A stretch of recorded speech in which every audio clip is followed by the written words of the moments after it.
Well, welcome all. It is 1 o'clock. We'll call this meeting for May 21st of 2025 to order. And this will be our first meeting with our new procedural bylaw, which includes the singing of O Canada. So as you are able, please rise and Holly will play the anthem. Don't be afraid to join in. Bill.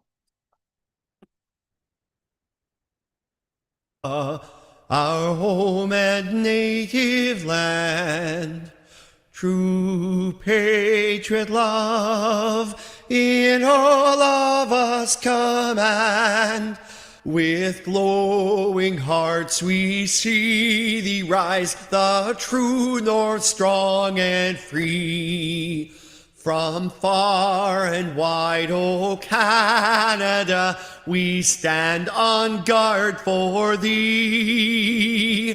God keep our land glorious and free. O Canada, we stand on guard for thee. O Canada, we stand on guard for thee. Thank you. That was pretty good for the first try. We'll get better. We'll get better. Thanks, Holly. Thanks, Sheila. And Martin. Yes, it was Martin's idea to bring that forward into the procedural bylaw. So thank you. All right. Before we begin, I want to recognize and acknowledge the traditional keepers of this land with whom we share today. The Township of Southgate is a part of the traditional territories of the Anishinaabe, Six Nations of the Grand River, Saugeen Ojibwe Nation, the Haudenosaunee, and the Saugeen Métis. The land that surrounds us is part of who we are as it reflects our histories. May we live in peace and friendship with all its diverse peoples. Madam Clerk, is there anyone registered for open forum? Yes, through you, we have one person, Karen Taylor. Good afternoon, Karen. Welcome. Come on up to the podium, please. I don't have all this that I'm going through. Don't worry. I'll just like to be prepared. Sorry, that's the quality assurance professional in me. So I apologize. I like to be very prepared. Okay, so I wanted to talk today about the dog kennel changes that are being proposed. I recognize that there's been a new report put out that you are looking at reviewing today. I'd like to just express my concerns in regards to how it was communicated that it was going to be a topic today. I was lucky enough to receive an email to let me know that it was going to be discussed, but if I hadn't received that email, I wouldn't know at all that it was going to be on the agenda. I don't routinely go to the website to find out what is going to be discussed. I'm a busy individual. I'm running a kennel. I'm running a business. I don't have time to spend every week to go to the website and figure out whether or not I need to be here. So I was actually expecting that council would be, or a representative would be a little bit more transparent in letting us know that this meeting was going to include that topic. The report that when I went and read through it, I was very concerned about the fact that my request for separation out of a boarding kennel has not been taken into consideration. I do not have breeding dogs on my property. There is no need for me to have a vet inspection. I rely on each individual client's dogs to be fully vaccinated, to be sterilized, and to be in good health. I review the dogs when they come in to make sure that I am satisfied with the health of the dog when they come in. And if they are not in good health, I don't take them in. I have my own resident dogs that I need to protect. So I would very much like to see a provision put into the bylaw. It can be one-liner. I've looked through it. I can tell you where I think it should go, but there should be some provision in there that says that for a boarding kennel with no breeding dogs, There should be no requirement for a vet inspection. Okay. I am very concerned about the communication process that's being used to communicate to my community. As I said, we run businesses and it is not, it should not be up to us to be doing all the due diligence to find out whether or not you're going to discuss our businesses. We should, like for example, with what just happened this week, a blast email could have gone out to the 22 owners or to the 4 of us that came up at the last meeting to say, hey, this is going to be discussed. What I was very concerned about was the fact that the report that was generated was done in isolation. So it was my understanding from the last meeting that we were going to be included in the review of the bylaw, which didn't happen. You guys went off, you did the review, and then you generated the report. If that was going to be the process, I would much preferred that somebody had conveyed that to us so that we knew the expectation that there was going to be a report generated, that there was going to be a subsequent meeting to discuss it, and that we had the opportunity to review it prior to that meeting. But that was not conveyed. So I'm asking for more transparency. And I would also ask that you look ahead at your processes and your procedures and make sure that they're in place to make sure that everything is going smoothly. Stop blaming previous canine control officers. Stop blaming your turnover for the lack of communication. Go forward. It happened. We recognize it happened. Go forward and start afresh. Review your processes for how you communicate, please. We're willing to work with you. We're not here to be obstinate. We want to work with you, but we need to be able to understand when you're discussing things that affect us. Reach out for help if you need help in terms of reviewing your processes. As I said, I'm quality assurance professional, did it for a living, so I can help.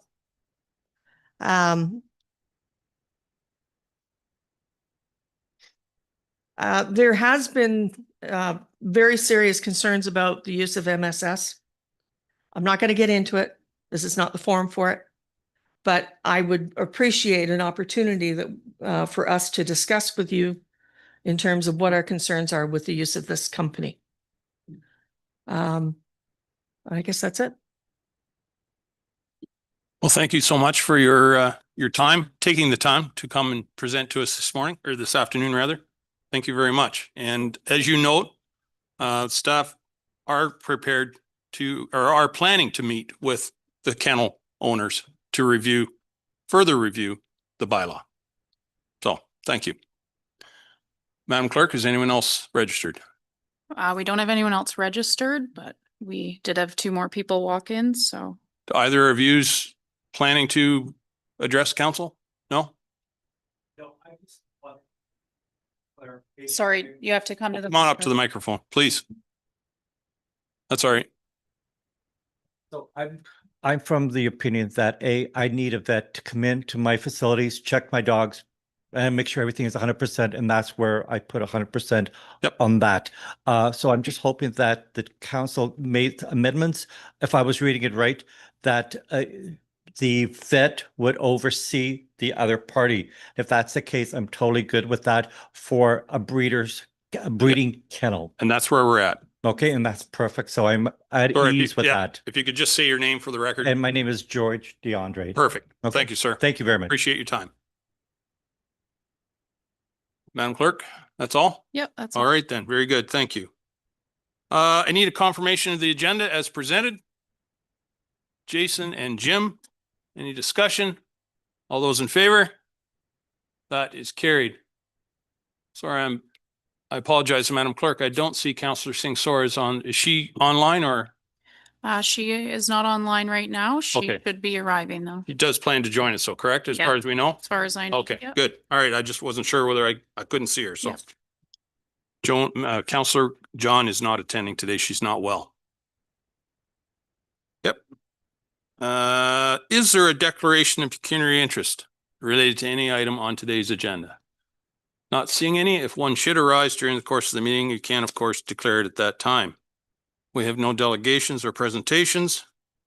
Adoption of the minutes of the May 7th council and closed session meetings. Someone care to move that? Jim, thank you. And Martin, thank you. Any discussion? All those in favor? That is carried. Reports to municipal officers. We'll start off today with Brenna is going to chat to us today about economic development. That's always exciting, and specifically downtown revitalization and the Waterloo Planning student reports. So Brenna, welcome. The floor is yours. Wonderful. Thanks so much, Mayor and members of council. Today I'm presenting for you reports from two groups of students at the University of Waterloo. Can you still? Yeah. As we did launch our downtown revitalization program this past year, we're seeking ways to get feedback regarding our downtown while doing this program in-house. So we were able to utilize groups of students who were able to analyze our downtown from a planning perspective that helped them with their coursework and then helped us gain outside opinions of our downtown. So these two groups of final year planning students, they had to do a first impressions community exchange of our downtown. They had to help us compile a building and business inventory, look at the impacts of the 3 MZOs surrounding downtown Dundalk, and then do some overall analysis and recommendations. You can read the reports. They're quite lengthy. The students did a great job. So just want to give a shout out to those students who are now graduated, and we thank them so much, and we want to wish them well in their professional endeavors. Staff went through and just identified some of the feasible possibilities from these reports, and many of them you will find are familiar. So some of those possibilities include improving street furniture, motivating businesses to utilize facade and signage grants through the CIP, possible zoning bylaw and official plan updates, adding wayfinding signage to the downtown, developing more parking in the downtown, creating design standards for the buildings to promote a uniform look, and then offering more entertainment options for residents in the downtown core to bring them into that area. That's just a summary of what was in those reports. So if you have any questions, I'm happy to answer them. Thank you. Excellent. Thank you, Brenna. I neglected to get a mover and seconder before I started there. Someone care to move? Martin, second by Barb. Thank you. Is there any questions or discussion around? Martin, go ahead, please. Brenna, you did say that a lot of this has come to us before, like the benches and the more flowers and the facade and the people not using the money that's available. Is there going to be reaching out to the owners of the buildings, especially the vacant ones who don't seem to care? Because if we don't get that problem solved, benches and flowers won't really do anything. So is that part of the plan when you take this back to the newly formed group to actually try and talk to them and have a meeting with all the business owners? Because the coffee shop just went out a couple of weeks ago, I believe, didn't it? So there's another empty. So it's important to talk to those because, as I said, if you don't get that, it's like a Band-Aid. Yeah, absolutely agree. And that would be something more for my portfolio. Obviously, we've told the majority of business owners about the CIP and approached them with the application. But you're exactly right, because a lot of our building owners live outside of the community. So it is a matter of following up with them regarding utilizing that funding for their private properties. So some of them do know about it, but you're right, from a staff perspective, that will require utilizing the information from these reports, especially regarding the building and business inventory, and calling through those lists of building owners to give them more information about possibilities of improving their facade and signage. Thank you. Thank you, Brenna. Anyone else? So yeah, Kent, go ahead, please. Through your worship, if I could just add that part of what we've been doing is through process improvement of integrating economic development and planning has also been looking at situations where downtown specific businesses are coming forward with planning applications, integrating economic development into any pre-consultation discussions so that if there's an opportunity for the CIP to be a contributing factor to that development proceeding, that gives Brenna another opportunity to bring that up as well. Excellent. Thank you, Ken. Barb. Thank you and good afternoon, everyone. Through you, I actually read the report and it had a lot of repetitive, as you mentioned, that we've heard before. Things that we have started to address, like park benches and flower pots and beautification. You have done a great job reaching out to business owners. We've had some take advantage of the CIP, so which is great. The one thing that I would suggest as feedback to the University of Waterloo, to the program, being that Google Maps is not as reliable as one would hope or as current. I think if I were to rely on Google Maps to find my way home, I'd get lost. It just doesn't, it's not that accurate. I mean, in Elliott's Dairy, how long has that one been closed? And but that is a function of their ability in the month of January, the January that we had, the inability to get out here on foot. So they used what they could, but Google Maps isn't a reliable, that's just as feedback going back.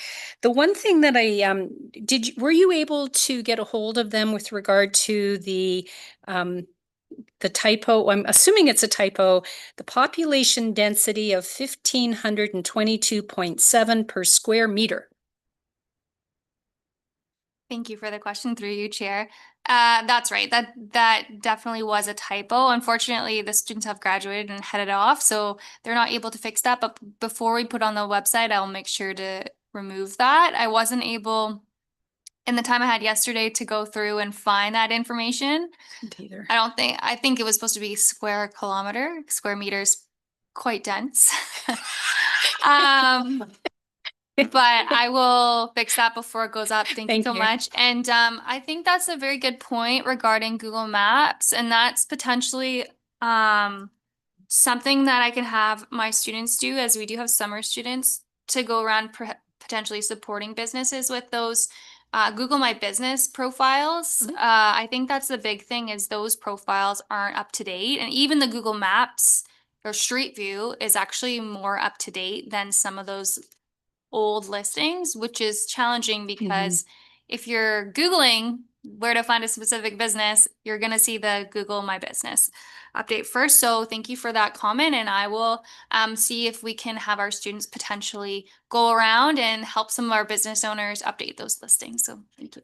I think that's a great idea. I didn't even know you could do that. So the one example also is rose-colored glasses. I know they do have signage now, but when they were looking at what was available, it didn't. So good observations, and look forward to the Downtown Revitalization Task Force taking a deeper dive into the strategic plan of how to address some of these things. So great job.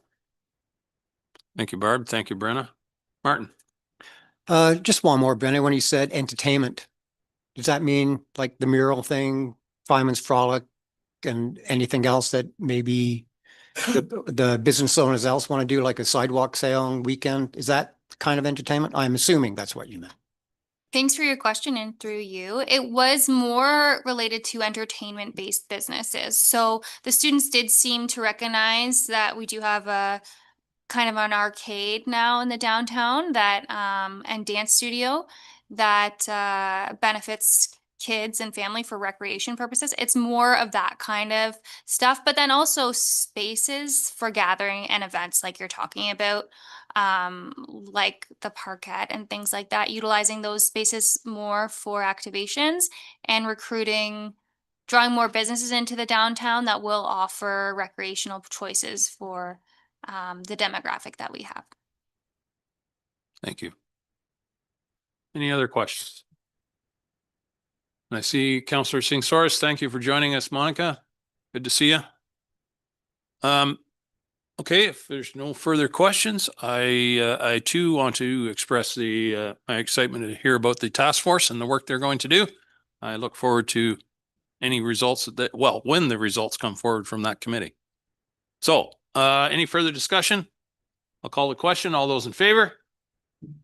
That is carried. Thank you, Brenna. Moving on to building and bylaw services. We're going to talk about the canine bylaw amendments and the kennel fees.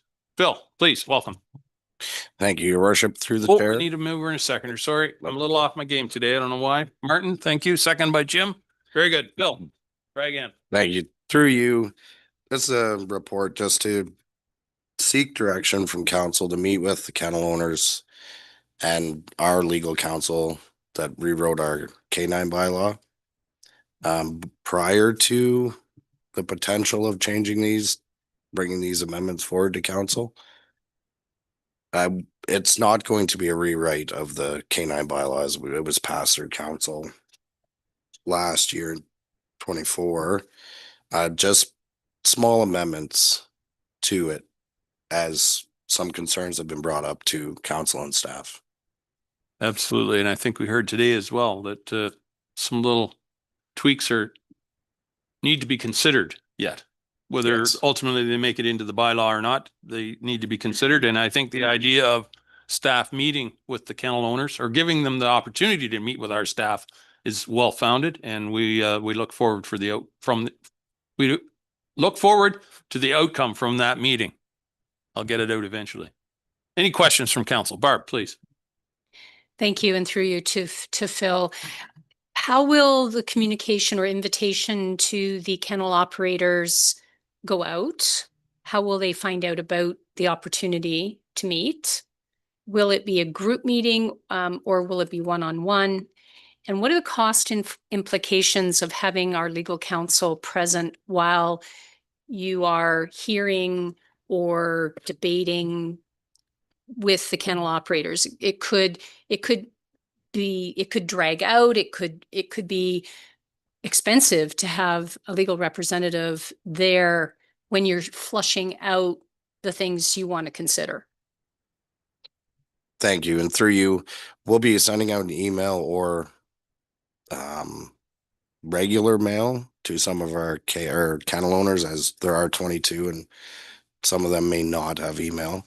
We'll schedule a meeting. It'll be an in-person meeting with all of them at once. And we will have our legal counsel there to answer any questions and clarify our bylaw.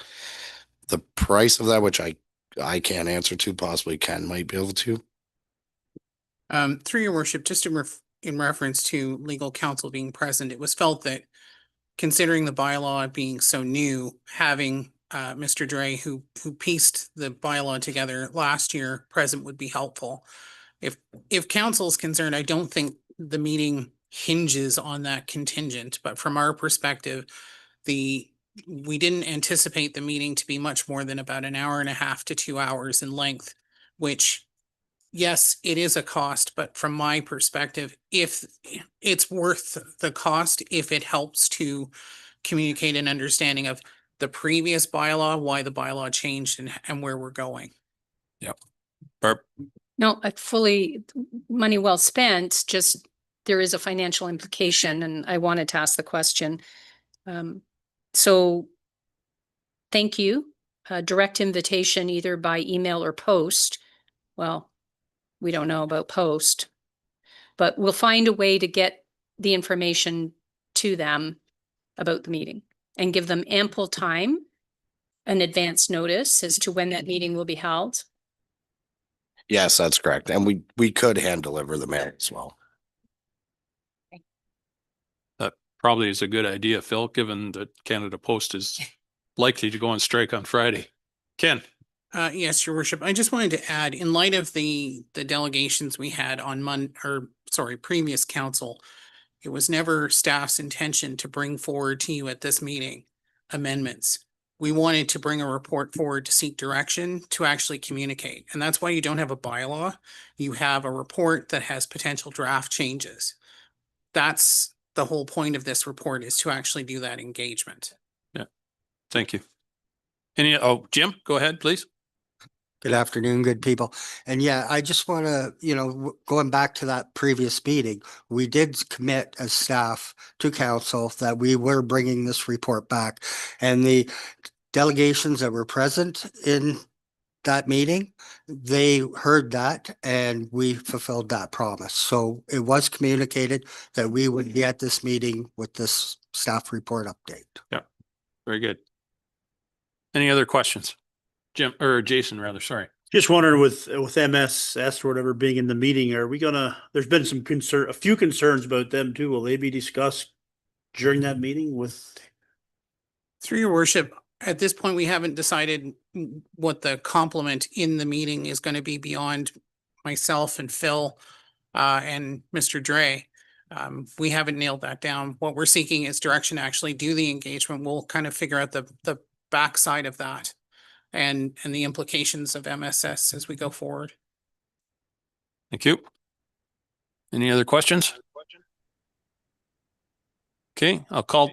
Oh, Monica, go ahead, please. Yes, good afternoon. Can everyone hear me okay? No. It's pretty muffled. No? Oh, goodness.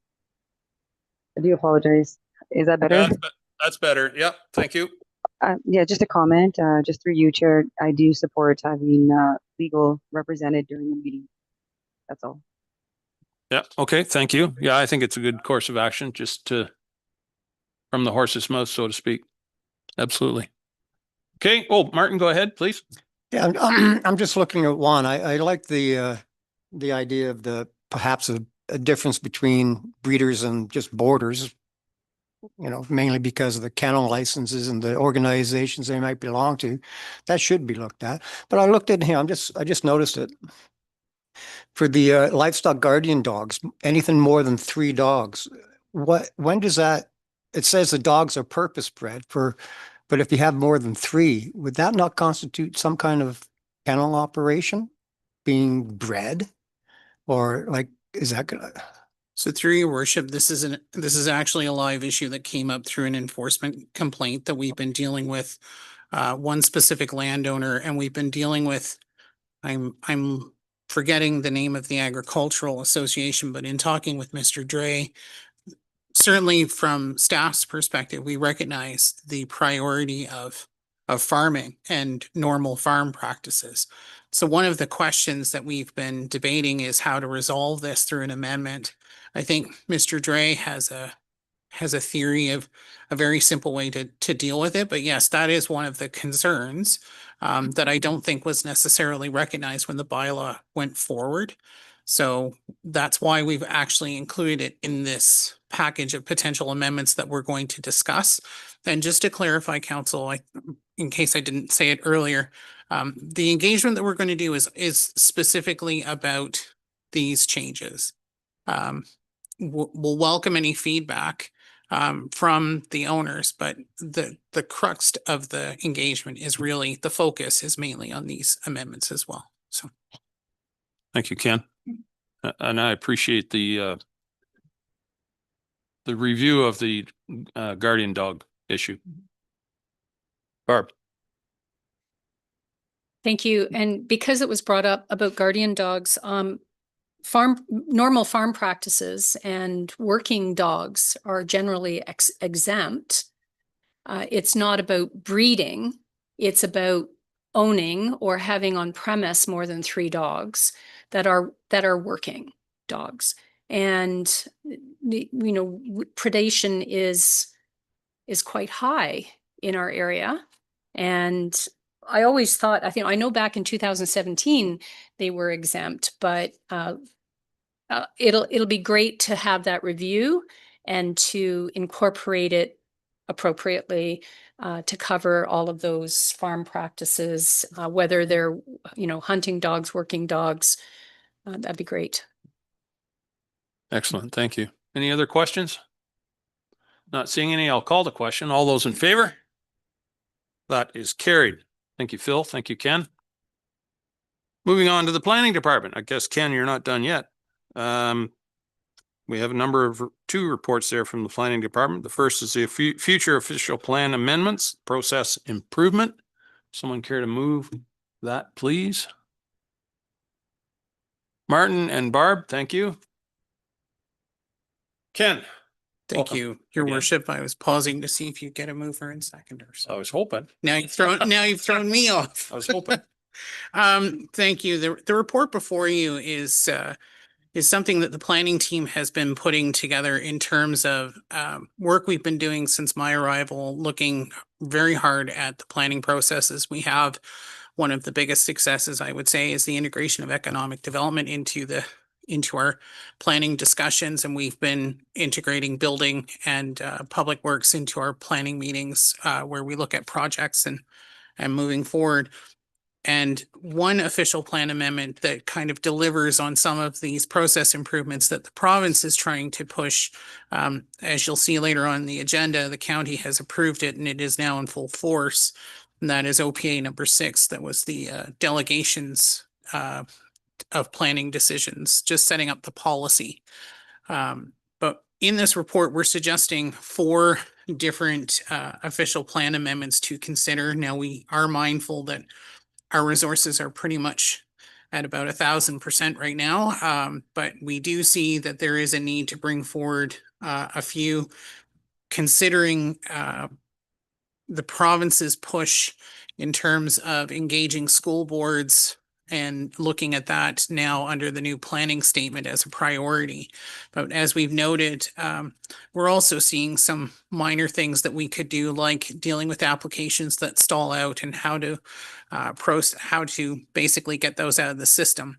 So we've proposed a number of amendments to move forward. I think from our perspective, we would prioritize the school and park site amendments that we've noted, just trying to give some general idea of where new school sites should be focused and looking at co-location with our school board partners, but also looking at opportunities where we want new parks to go as we expand the Dundalk settlement area.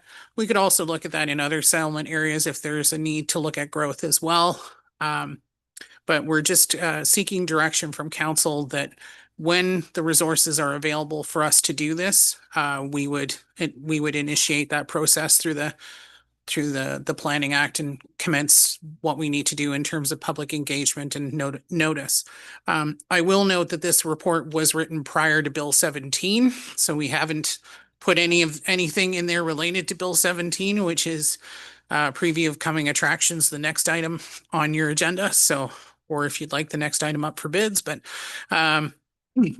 we also anticipate that there'll probably be some amendments that will come from that when or if Bill 17 comes to fruition when the time comes. So thank you, your worship. That's I'm open to questions. Very good. Thank you, Ken. Are there any questions? Barb. Thank you, Mayor Milne, and through you. Thanks, Ken. I appreciate that this is the first step and that delegated authority of planning decisions activity is on a case by case. It'll come up and we'll have the appropriate public engagement and opportunity to have input. One of the, most of them I'm on board with. I can see some problems with the renewable energy, the as of right options, and I'll be interested to see how that plays out, because we had a very clear message. I guess it was in 2013. Sorry, no, it was 2014 in a previous term of council. That it was very clear, and recently wind turbines and battery storage facilities fall within that renewable energy. I would have grave concerns that they become as of right on farm diversified uses, because on farm diversified uses are contained in a structure, and some of these renewable projects are not, which affect far-reaching properties as opposed to just the initial proprietor. So yeah, looking forward to the process and to having those opportunities for the public to be engaged. Thanks. So if I could, your worship, Please. just on the renewable energy side, we've actually already initiated that official plan amendment, and we've had some discussions with council on that already. because the province has shifted the landscape on that yet again, and put the decision-making power to council. And what that means is that you need to put in place the policy framework and the land use framework to then be able to make those decisions. And I'm not sure if Bill wants to jump in when I'm finished, but that's what we're looking at, was based on the engagement that we had. We received comments back from the county in terms of their policies and official plan. And so we're looking to frame what that would look like. The key from my perspective is that the way that the regime, or sort of the policy set up now that the province is given, is that the final decision always falls to council. So on these big wind turbine or solar farms, you get to make the decision, and your decision is actually final. It's one of the explicit things in the act that is not appealable. So I'm not sure, Bill, if you want to jump in with anything else, or. Afternoon, Bill. Welcome. Hello. We'd be interested to hear your thoughts. Thank you, Mayor Milne. I'll be very brief because I believe Ken has summarized it quite nicely. But just to add that the landscape, like a lot of things you're going to hear about shortly, has continued to shift since we started that initiative with council. I'm guessing more than a year ago. That's including the new provincial planning statement and some statements from the province that they want to see some of these things allowed in rural areas. But as he said, that will always be council's decision now, which is a big change from 2013 when I was messing around with this kind of stuff elsewhere. And I'm thinking it will allow you to reconsider your previous resolution and look at locations where it might be considered suitable. So the province is asking you to do that. We've done a lot of work, and the county's provided some feedback since then. And with the new changing landscape, I think we'll be able to give council the information they need to make some informed decisions on just where they might even consider them. Yep. Very good. Thank not you. consider them. Yeah. Yep. Thank you, Bill. Thank you. Monica, please. Yes, thank you, Chair. I'm just double checking my sound again. Sorry about that. Yep. No, you're good. Thank you, Chair. Just through you, I do appreciate as well the analysis with regards to stalled and paused applications. I do believe that those do take up resources, and we do want to get things moving along. My question is just primarily if there's exceptional cases where, certain the fee and cancellation policy, would it allow for any kind of extenuating circumstances that an applicant may be facing? I'm wondering if that would be a consideration. Ken, please. Through your worship, absolutely. Based on the initial research we've done into other municipalities that have these sorts of policies, it tends to be a very long period of time that these applications sit. So usually a year to 2 years. And generally speaking, from my perspective, working in municipalities that had these sorts of systems in place, there would be a letter sent out or some sort of notice sent out saying, hey, we have a policy that says your application has had no activity since, for X number of months or years. If we do not see any meaningful activity, meaning progress on the application, not just don't cancel, then we would end the application on this date. But that doesn't mean that there can't be exceptional circumstances considered. Thanks, Ken. Martin had a question, I think, first, and then Barb. Yeah, well, Monica kind of touched on it. Excuse me. So you said some files, and it's a file by file basis. We know that. So, and depending on circumstances like that one we had just maybe 3 months ago about the bobolinks, how that stalled it, that would be obviously the one there. Would you put in the policy to start looking at, would there be a benchmark? Like, would it be starting at a year or starting at 6 months when you start looking at it? Because it is staff time, as mentioned in the report. So. Through your worship, considering that we're asking for direction to start, I'm leaving the door open to any and all possibilities. So, but just in terms of bobolinks, that was one file where there was an external agency that had created or that was a challenge, and that to me wouldn't fall into an application that was paused and simply had no activity. We would know that that was a conservation authority matter, that the applicant was working with that. So that wouldn't, in my mind, fall into one that would be paused, that would suddenly get, we need to look at it and cancel it or anything like that. Barb? Thank you. And to that point, something that has stalled or been paused by the applicant in that it's just sitting there. They aren't moving forward with any conservation or EIS studies. Those are actually actively being pursued. I support the policy. I support you looking at the policy and look forward to what that comes up with. I also appreciate your paragraph under stalled, paused applications that it could include a maintenance fee. So if someone wanted the application to remain paused for a period of time, they could pay to have that still be on file, as opposed to having to start the process all over again. So yeah, I would support something like that. So thanks for mentioning that in your report. Thank you, Barb. Any other questions, Martin? Yeah, just one more, Ken. Analysis, planning for future park sites. It says public spaces, recent changes in the Planning Act would change the types of lands that can be dedicated. And some of these lands may not be ideal from a township perspective. So what kind of change in the lands description there and zoning?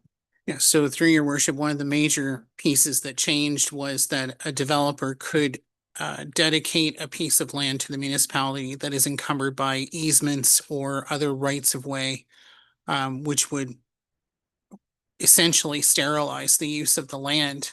So if you think of a square parcel, imagine 2 or 3 different easements or rights of way across it. Well, you likely would not be able to build in those. You wouldn't be able to place anything like equipment or a splash pad or anything like that.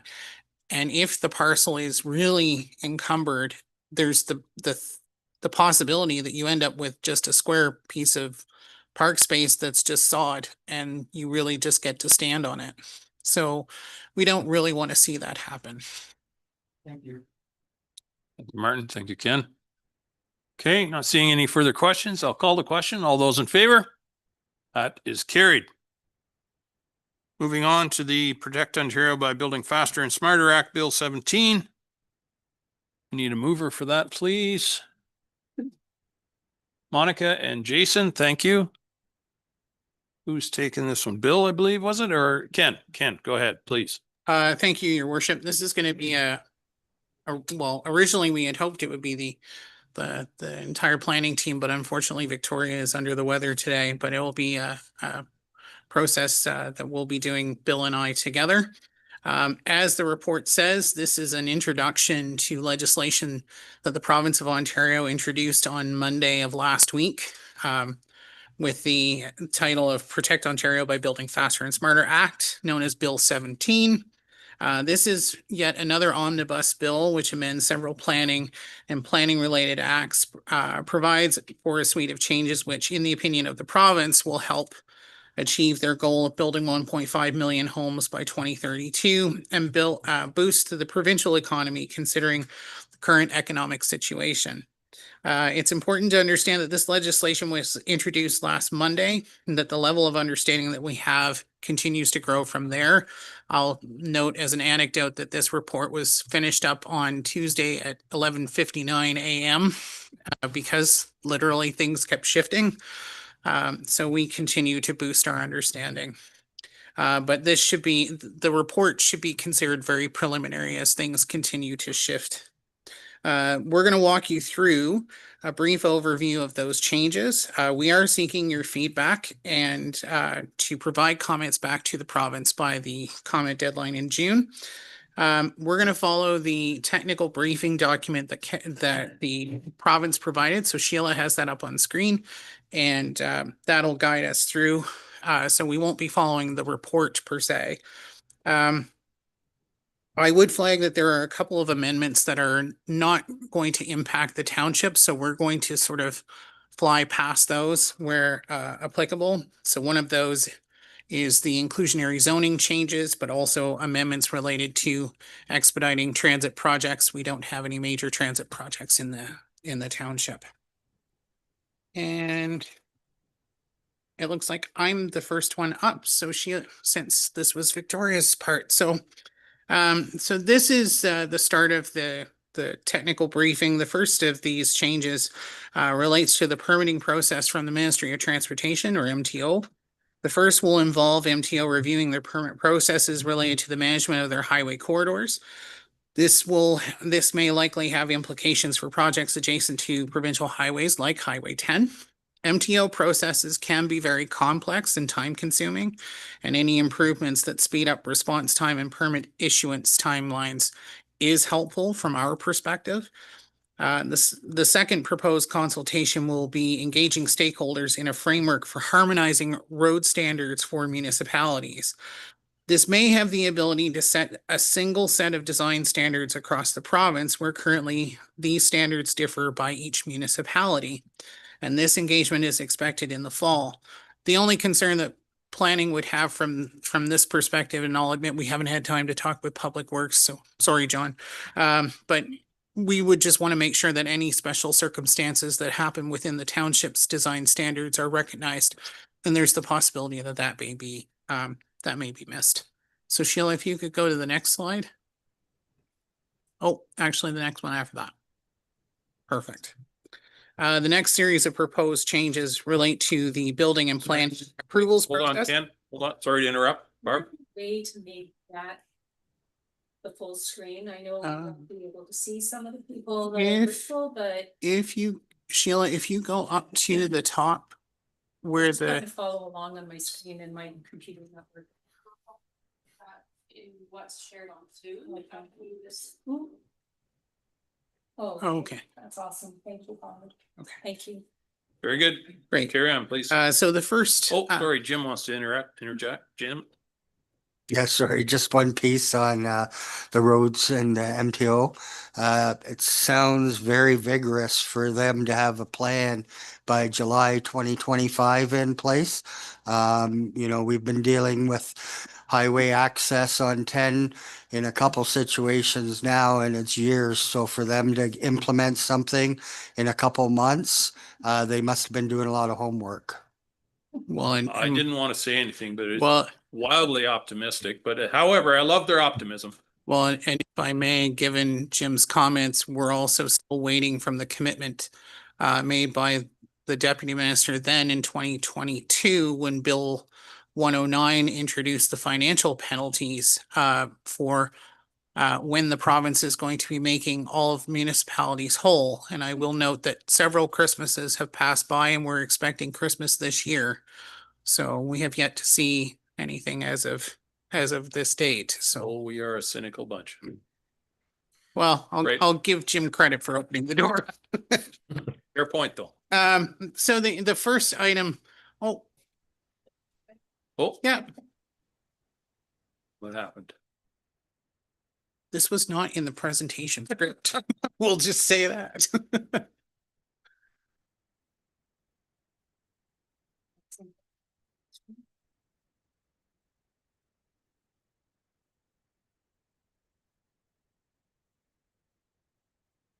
It's not word for word, but what you're talking about is in our package.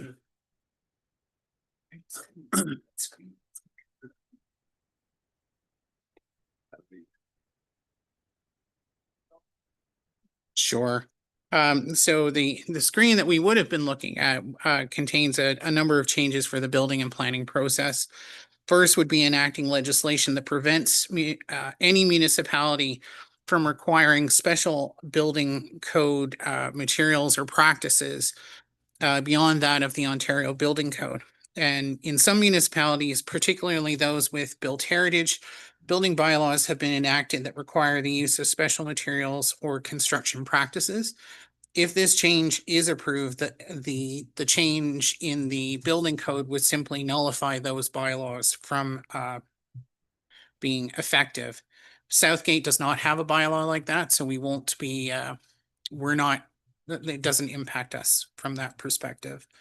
The second change noted on the screen, actually, if you go up one, Sheila. There we go. It's in attachment 1 and the page number maybe. Sorry, it's attachment 214 of the 3. Package, 14. Thank Yeah. you. 214. No, if you could go down one, Sheila. There we go. That's the one. So the second item on this slide notes related changes for study requirements for planning applications and the peer review process. If enacted, municipalities would no longer be able to require new studies or reports beyond what is identified in their official plans unless the Ministry of Municipal Affairs and Housing approves that change or that study request. And I would also note that there's now on the environmental registry website, they're seeking comments specific to a regulation for this. And the province has already noted a number of studies that they wish to actually cease the ability for a municipality to ask for, such as sun and shadow and wind. So there is already a growing list that they are looking at. From our perspective, we do have a robust list requirement in our official plan, so that should help. This change is significant though, because of the implications with regards to peer review. Essentially, what the province is doing is eliminating the peer review of studies, which from one perspective does speed up the housing process. From another perspective, it creates a question about increased liability of those professionals who are producing those studies, and it will likely mean that there will be more in-house review of that study before it's released. So the question of whether there's time saved, it may end up that time is taken more in-house than when it comes to the planning process. So if I could just interrupt there, then Ken, so there's no proposed prohibition of an engineering company peer reviewing their own report before they release it to the municipality. Correct. So the idea would be that if ABC Engineering was hired by, say, Councillor Shipston as part of a planning application, and they had to do a servicing study, they would take the time in-house before that's released. This is my suspicion, because of professional liability, to have it looked at by a whole bunch of different people before it's given to Councillor Shipston to then give to us as part of the application. But what the province is saying is that when it comes to us, We can. we wouldn't be then giving it to our partners at Triton to then review. Right. It would simply be, here it is. This is, you accept it as it is. So there's two sides of that equation, that potentially there is some speed gained for the lack of the peer review, but it may be lost on the front end to get the report done. But then there's also that second stage process too. Yeah, thank you. Martin? Sorry, Ken, in the future state of the streamlining municipal processes, it says as well, the MMAH would have the regulation making authority to create rules too. And it says specify the only studies that can be required for a complete application. So what does exactly that mean? Like, would some studies be superfluous to the application, so we don't need to do that? While in the public's eyes, it might be quite. Through Is your that what that worship, meant? through your worship, taking that verbatim as written, it would have the possibility of creating a regulation that if we had specific items in our requirement list, the province could say you are no longer required to ask for that. And potentially streamline based on what they believe is a proper package of information for a specific application type. Potentially. Thank you. Barb, and then I see Monica. Thank you. And trying not to stay on the theme of skepticism, or maybe so, peer reviews. they are important in that the person who selects, so if Councillor Shipston has an application and he hires the engineer and pays for the engineer is working for the applicant. Whereas, I mean, we would have to have a whole arm length of experts to interpret some of the language in some studies. And fear of putting the fox in charge of the hen house. Some of these studies are important, and where is the duty to consult? I know we're going to get to that. There isn't.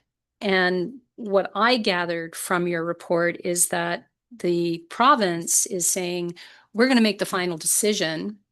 And if it means a developer can develop in a very questionable area, but we want the development to go ahead, we'll do that. It's kind of the feel that when you take everything in its package. Through your worship, I don't think that you're wrong.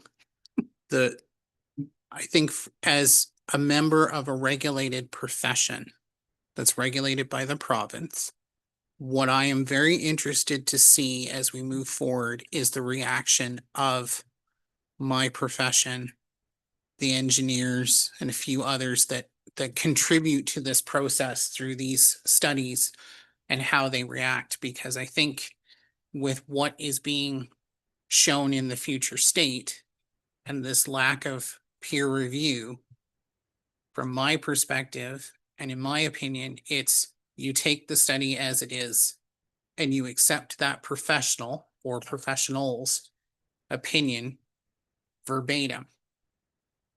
The other side of the coin then is that the liability, if there's an error, is on those professionals, even though we all know that at the end of the day, if something happens and there's a big legal matter, everybody's going to be involved in it. But from my perspective, it increases that liability for accuracy. And so it'll be interesting to see what the professions come back as a response to this, because I think they've become comforted to a certain level that there's this other set of eyes, even though I'm quite sure that before anything goes out as part of a planning application, there's multiple eyes anyway. I mean, you see it here at council, these reports go through multiple eyes. They're approved by myself or Jim or whomever. So it'll be interesting to see. Barb has a follow-up and then Monica.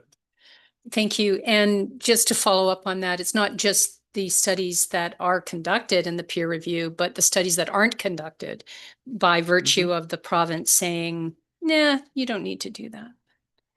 And I appreciate that the professionals the engineers, the architects, the building code enforcers, and the planning establishment have a lot riding on their signature on those studies.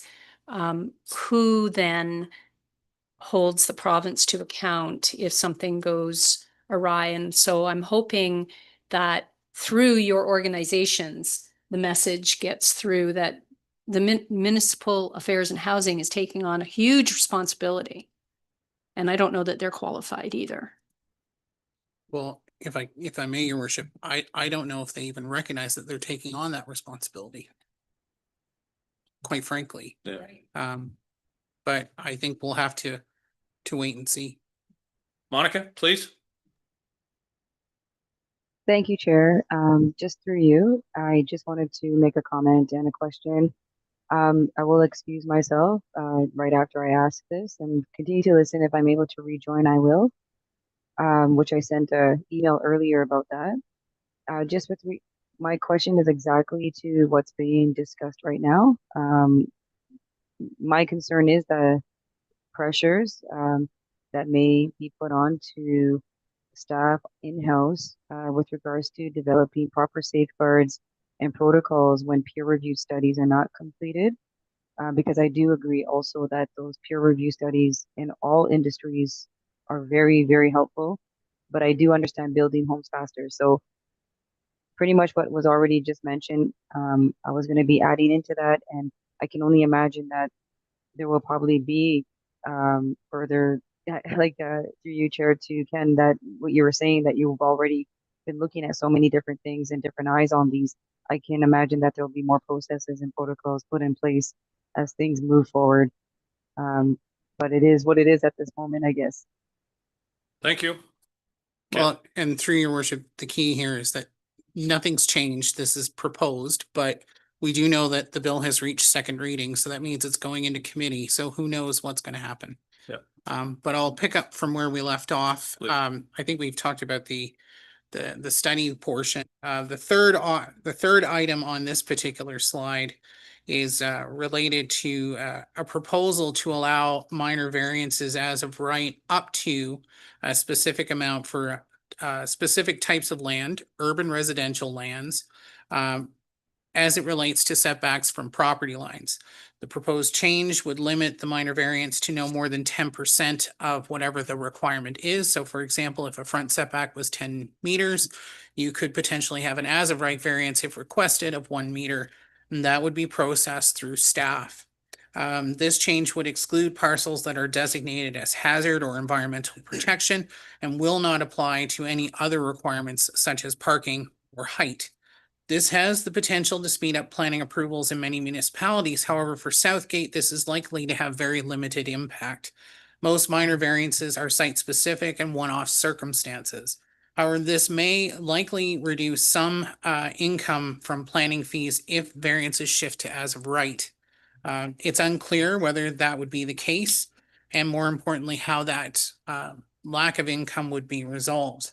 It's also clear from the language being provided from the province that they are suggesting municipalities consider moving in the direction of a permitting system for zoning, which in the Planning Act is known as a Community Planning Permitting System, or CPPS. Or also known as development permits. I'd note that our staff or our team has talked about this option, but we have not actioned it, and it would require a great deal of resources to do, as it is a complicated process to enact. If we could go to the next slide, I'll turn this next piece over to Bill. Thank you, Ken. Just to add to the variance thing, there's 75 years or more of case law where we were told as young people, young planners, and taught all the way through that a minor variance is not a mathematical function. So this is running contrary to that. Now, also I'll add that now is the time for skepticism, I think, because I think the province needs your feedback. This is what, the fourth or fifth time that there's been significant changes. So I appreciate the work that Ken's done and council's thoughtful consideration of the points.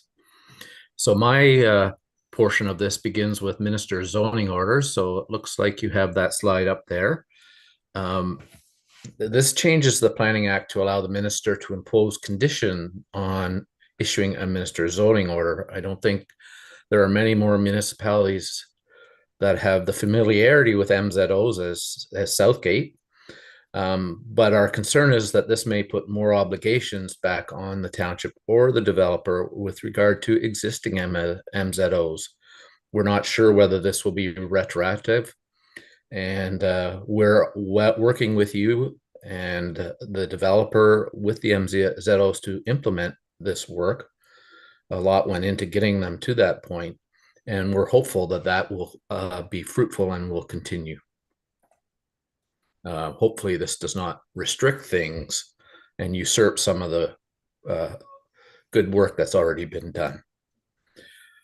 Regarding streamlining planning approvals for schools, this is correcting an oversight that the province appears to have made regarding excluding portables from site plan approval. Just for good news, the township already exempts portables from its site plan approval process. The township has traditionally seen working with the school boards as a cooperative thing to get improvements made to the sites and get new school sites built. And I think you've demonstrated that with the work on the new school at the north end of Dundalk. And we're continuing to work really hard to get that going forward with the county and township staff. There's also some provisions to allow for or ensure that childcare can be included in an urban residential school. I guess I never felt like personally childcare should ever not be allowed as part of a school because it's a critical element in education. So there must be municipalities around that when a daycare is or childcare is proposed in a school that this is somehow not a permitted use. So they're going to make it clear that Southgate's practice, which in the case of the new school is going to have a childcare facility in it, that is continue to be allowed. And just to tag on a little local issue on that, in particular, you notice it mentions public schools. Southgate has a lot of private Mennonite schools and community schools, and I think that this legislation should consider eliminating barriers for their expansion and location, because the Mennonite schools in a growing population are every bit as needed as the public schools. So eliminating barriers to that would be helpful. The next one pertains to streamlining approvals for construction materials. This seems to be a provincial responsibility adjustment to remove fees for their approval of certain new building materials, trusses made of recycled tires or whatever they're maybe made of. They would eliminate that fee and therefore hopefully drive down some of the cost of these building materials. The second one on Canadian manufacturers suggests that building permit fees would be removed where a Canadian manufacturer or Canadian materials are used. The details of this would clearly need to be worked out, including how lost municipal revenue is recovered. Some of these, especially factories, would have considerable expense in building permit fees because there's a number of inspections that have to be done and reports that have to be provided. How you remove fees that pertain to Canadian manufacturers. Let's just use Southgate Renewables with their biodigester project. What would be a Canadian material? Who's a Canadian manufacturer? There'll be technology from all over the place brought to that location. So we look forward to clarification on how that might work, but it certainly could be an important economic development action that encourages more Canadian manufacturers to develop lands in, say, the Eco Park. The next slide is Ken, who's dealing with inclusionary zoning, I believe. Yeah, so if we could go to the next slide, Sheila. Great. Actually, as I mentioned earlier, inclusionary zoning doesn't apply to the township, so I'm going to skip over that because that was not, we're not one of those municipalities that was delegated that tool. The next few are about provincial policy and the official plan. The second item on this screen is about creating a regulation framework that would allow the minister in issuing decisions on various applications that the minister can be the authority to decide. It would give the minister the policy or the power to basically exempt a project from provincial planning policy. So all of the policy tests that you often see in our reports, that application could be exempted from. This, when paired with Bill 5, which is the economic development bill that is later on in the agenda, really creates a lot of concern between the ability to create economic development zones where virtually anything could occur and be exempted from any provincial legislation. This is yet another piece to that as well, which is quite concerning, especially considering that once you build something, the municipality or that community is going to have to live with it for a very long time. And if the implications of that build are not really thought about or fully examined, that can create a number of concerns.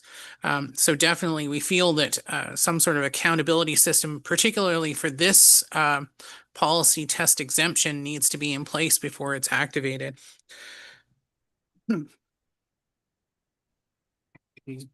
The other item relates to consultation with municipalities on streamlining official plans. The aim would be to standardize how official plans are created and what land uses and permitted uses are activated through that. In looking at what the province is saying, they're looking at more permitted uses. And while on the surface, this may speed up the ability to create official plans, there, certainly from a staff perspective, we're fearful that this might eliminate any uniqueness that the County of Grey for their official plan, or Southgate and the member municipalities in Grey would have in their specific geographies. The best way to put it is our rural context is not the same as the rural context around Ottawa or in Halton or Niagara. And certainly, depending on how this goes, we may lose that special flavor and uniqueness. If we go to the next slide, Sheila. Just continuing on about official plans, the province is also looking to do targeted engagement with municipalities that are exceeding their population projections. And Southgate is probably one of those municipalities because we have exceeded our population projections in the county official plan. However, as council may be aware, the county has embarked on a growth study review to reopen the growth projections in light of the changes in the provincial planning statement on using the Ministry of Finance calculations. So it's unclear whether they're going to come directly to us, considering that our growth projections are coming from the county. I would hope that if they do come to us, we will just simply point them on to Grey, but we'll wait and see, because that's underway with the county. In terms of the last two, this is the second item is the province wanting to standardize the information and reporting from municipalities on building permits and planning application approvals and activity. And it looks like they want to establish a very centralized hub of information. Quite frankly, municipalities report the data generally the same, but not always the same. So some uniformity is probably a good idea, but also we would want to make sure that we report the most useful data as well. The last item is engagement with our with our building code and fire code staff from the province to look at 4-story townhouse units. And I'll note, thanks to the deputy mayor, there's a typo in the report. I referred to it as 4 units. I meant 4-story townhouse units. Right now, this type of built form is not allowed because of the building code and the fire code. So this is engaging in consultation to look at that building form. We do enable townhouses in the urban Dundalk settlement area, but we would probably have to look at some zoning bylaw amendments if this comes into force. Forgive me, I'm trying to edit my presentation as we go. So if we could go to the next slide. Just have a question here, Oh, Ken. yeah. Sorry, Barb, go ahead. Thank you. Through you, Ken. Thanks. That makes more sense now. 4-story buildings, period, comes with its own set of challenges. And I'm grateful to see our fire chief on the call. Not that this is a question for him or not, but I'm fully supportive or realize the need to go up as opposed to out in order to create more units, not just taller single-family dwellings. And if we're going to get to a point where we have multi-residential structures, whether that be buildings of condominium, stacked townhouses, and those come with their own accessibility requirements, we need to be seriously considering our ability to fight fires or emergency access to those multi-level buildings. And so just putting in a shameful plug in for the fire chief that allowing it just allowing it, the province, through a stroke of a pen saying thou shalt allow 4-story buildings without considering the financial implications or the life safety implications of our ability to fight a fire in one of those buildings or around one of those buildings. So just shameful comment, no question there, but it's, there's a lot going on with Bill 5 and Bill 17 for sure.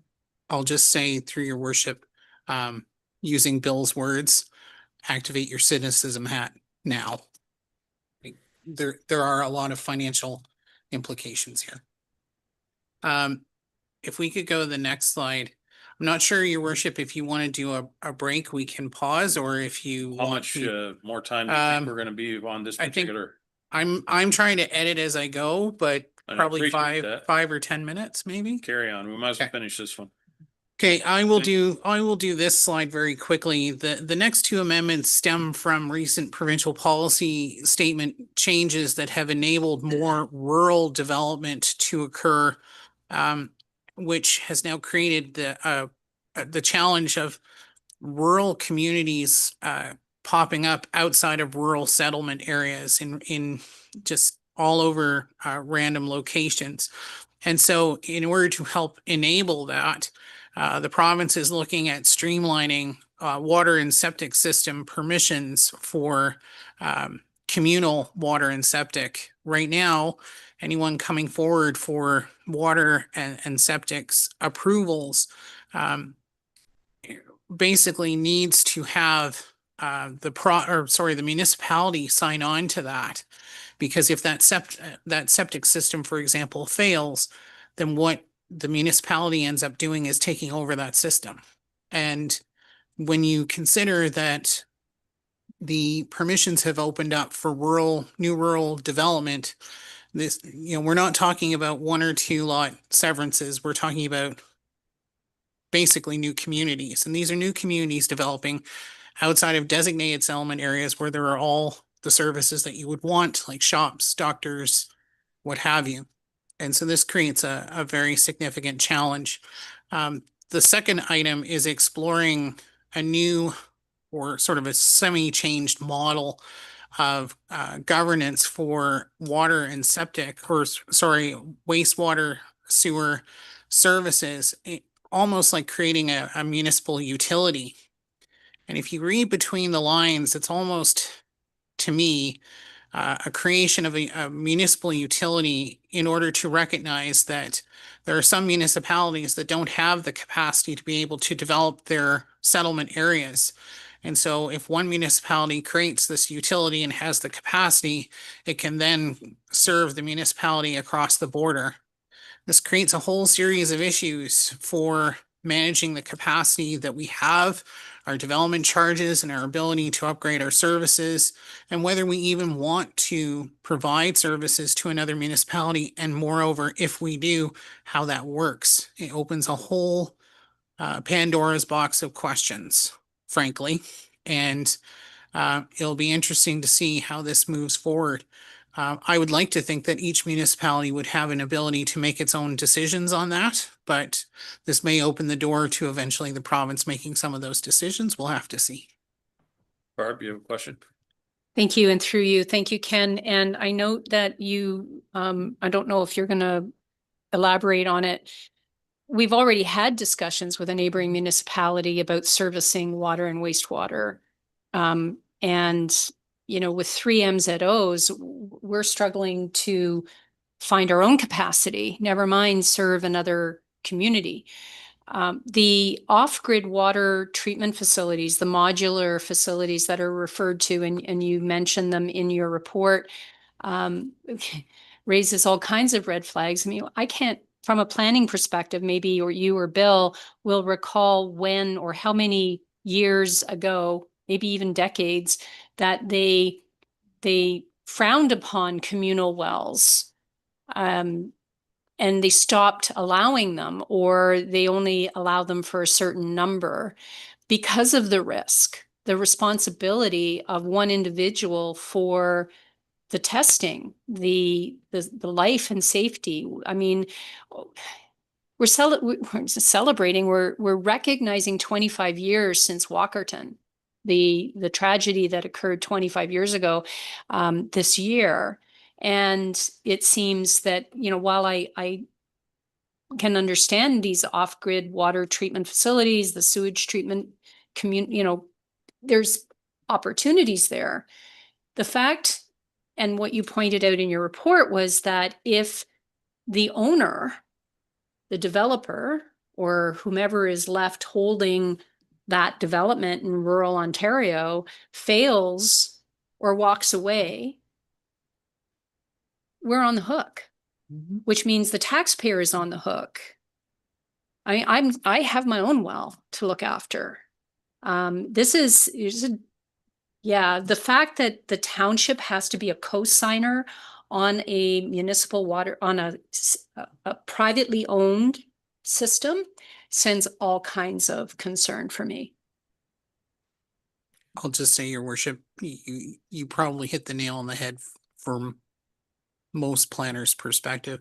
I haven't been in Ontario for a long time, so I'm going to have to lean on Bill in terms of the history, but I think you're probably right, in terms of where we've come from with well. If I may add to that, and then I'll move on to the development charges if there aren't any further questions, but the deputy mayor is correct that there used to be a hierarchy of services, that it was full municipal services first, communal was there, but it was sort of always considered to be far below full municipal services, and then below communal was private well and septic. That came out in one of the previous bill iterations, so communal services are now encouraged or allowed for almost as equally as full municipal services. And the provision that municipalities back up the developers on these communal systems has been around for a while. I was involved with Pike Lake, which isn't far from you, in order for them to get their environmental approval for their systems that were in place and have been for quite a while. The municipality was required to sign an agreement to back up Pike Lake, which eventually did occur. And because you had an established family that ran the community that's been there a long time, you're able to go in and find their practices and materials that they use in their system and so forth, and train your staff and help with them in the financial side of it. So it does involve a financial investment and a time investment. And Minto in that case is running 4 water systems already. So adding another one wasn't a huge deal, but Southgate has one in Dundalk. And these development, and you will be asked likely very soon, within the year likely, and so will adjacent municipalities be asked to back up some of these proposed developments, because they are coming. And I don't think I'm telling tales out of school on that. So it looks like the province is trying to soften your ability to refuse to back up these communal systems. So I think Ken's point about your skepticism hats and your spider sense should be tingling right now. If there are no further questions on that, I can finish off the development charges section. Yep, that would be great. Please, Bill. So I will be very brief because this is technical enough to make your head spin. Gratefully, you have Watson and Associates do your background study and your bylaw, and they are excellent. They've done work all over the province, and they will make sure that you comply with this legislation when it's in its final form. And so by way of a brief overview, I guess I'm starting with the slide that has create regulation making authority to merge DC. You're so good. Yep, DC credits this would set aside a new regulation governed by a body, supposedly, that would determine who gets a credit on their development charges for building infrastructure. So if a developer puts a water main in, it's sized to their the development size that they need, but they're forced to oversize it. How much will that credit be? So 2 things that's always worked out and has been worked out with negotiation of subdivision agreements and so forth. But now they're going to set aside a regulation and a regulatory authority. So I don't know how that will streamline things. A regulation, the second part, create regulation making authority to define a local service. A local service is something you can't charge a development charge for. So I use the example of a water main that a developer needs of a certain size. You can only charge under the Development Charges Act for a growth-related service. So expanding a fire hall, say, rather than building a fire hall. So it's, as I said, complicated enough to make your head spin, but that's new regulation and a new authority to help developers and municipalities clarify in their agreements how this would work in their development charges bylaw.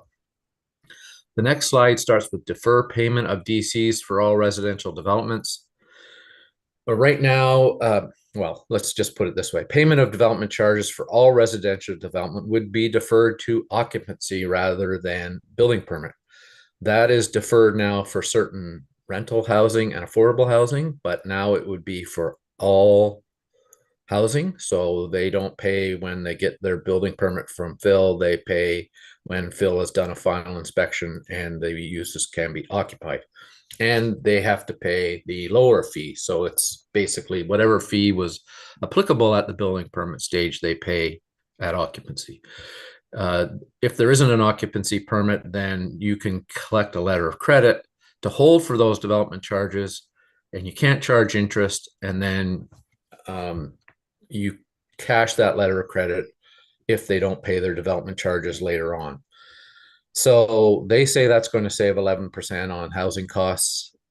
Again, for most municipalities and developers acting in good faith, this works out just fine. So as to why there's a need for regulation here, I'm not sure.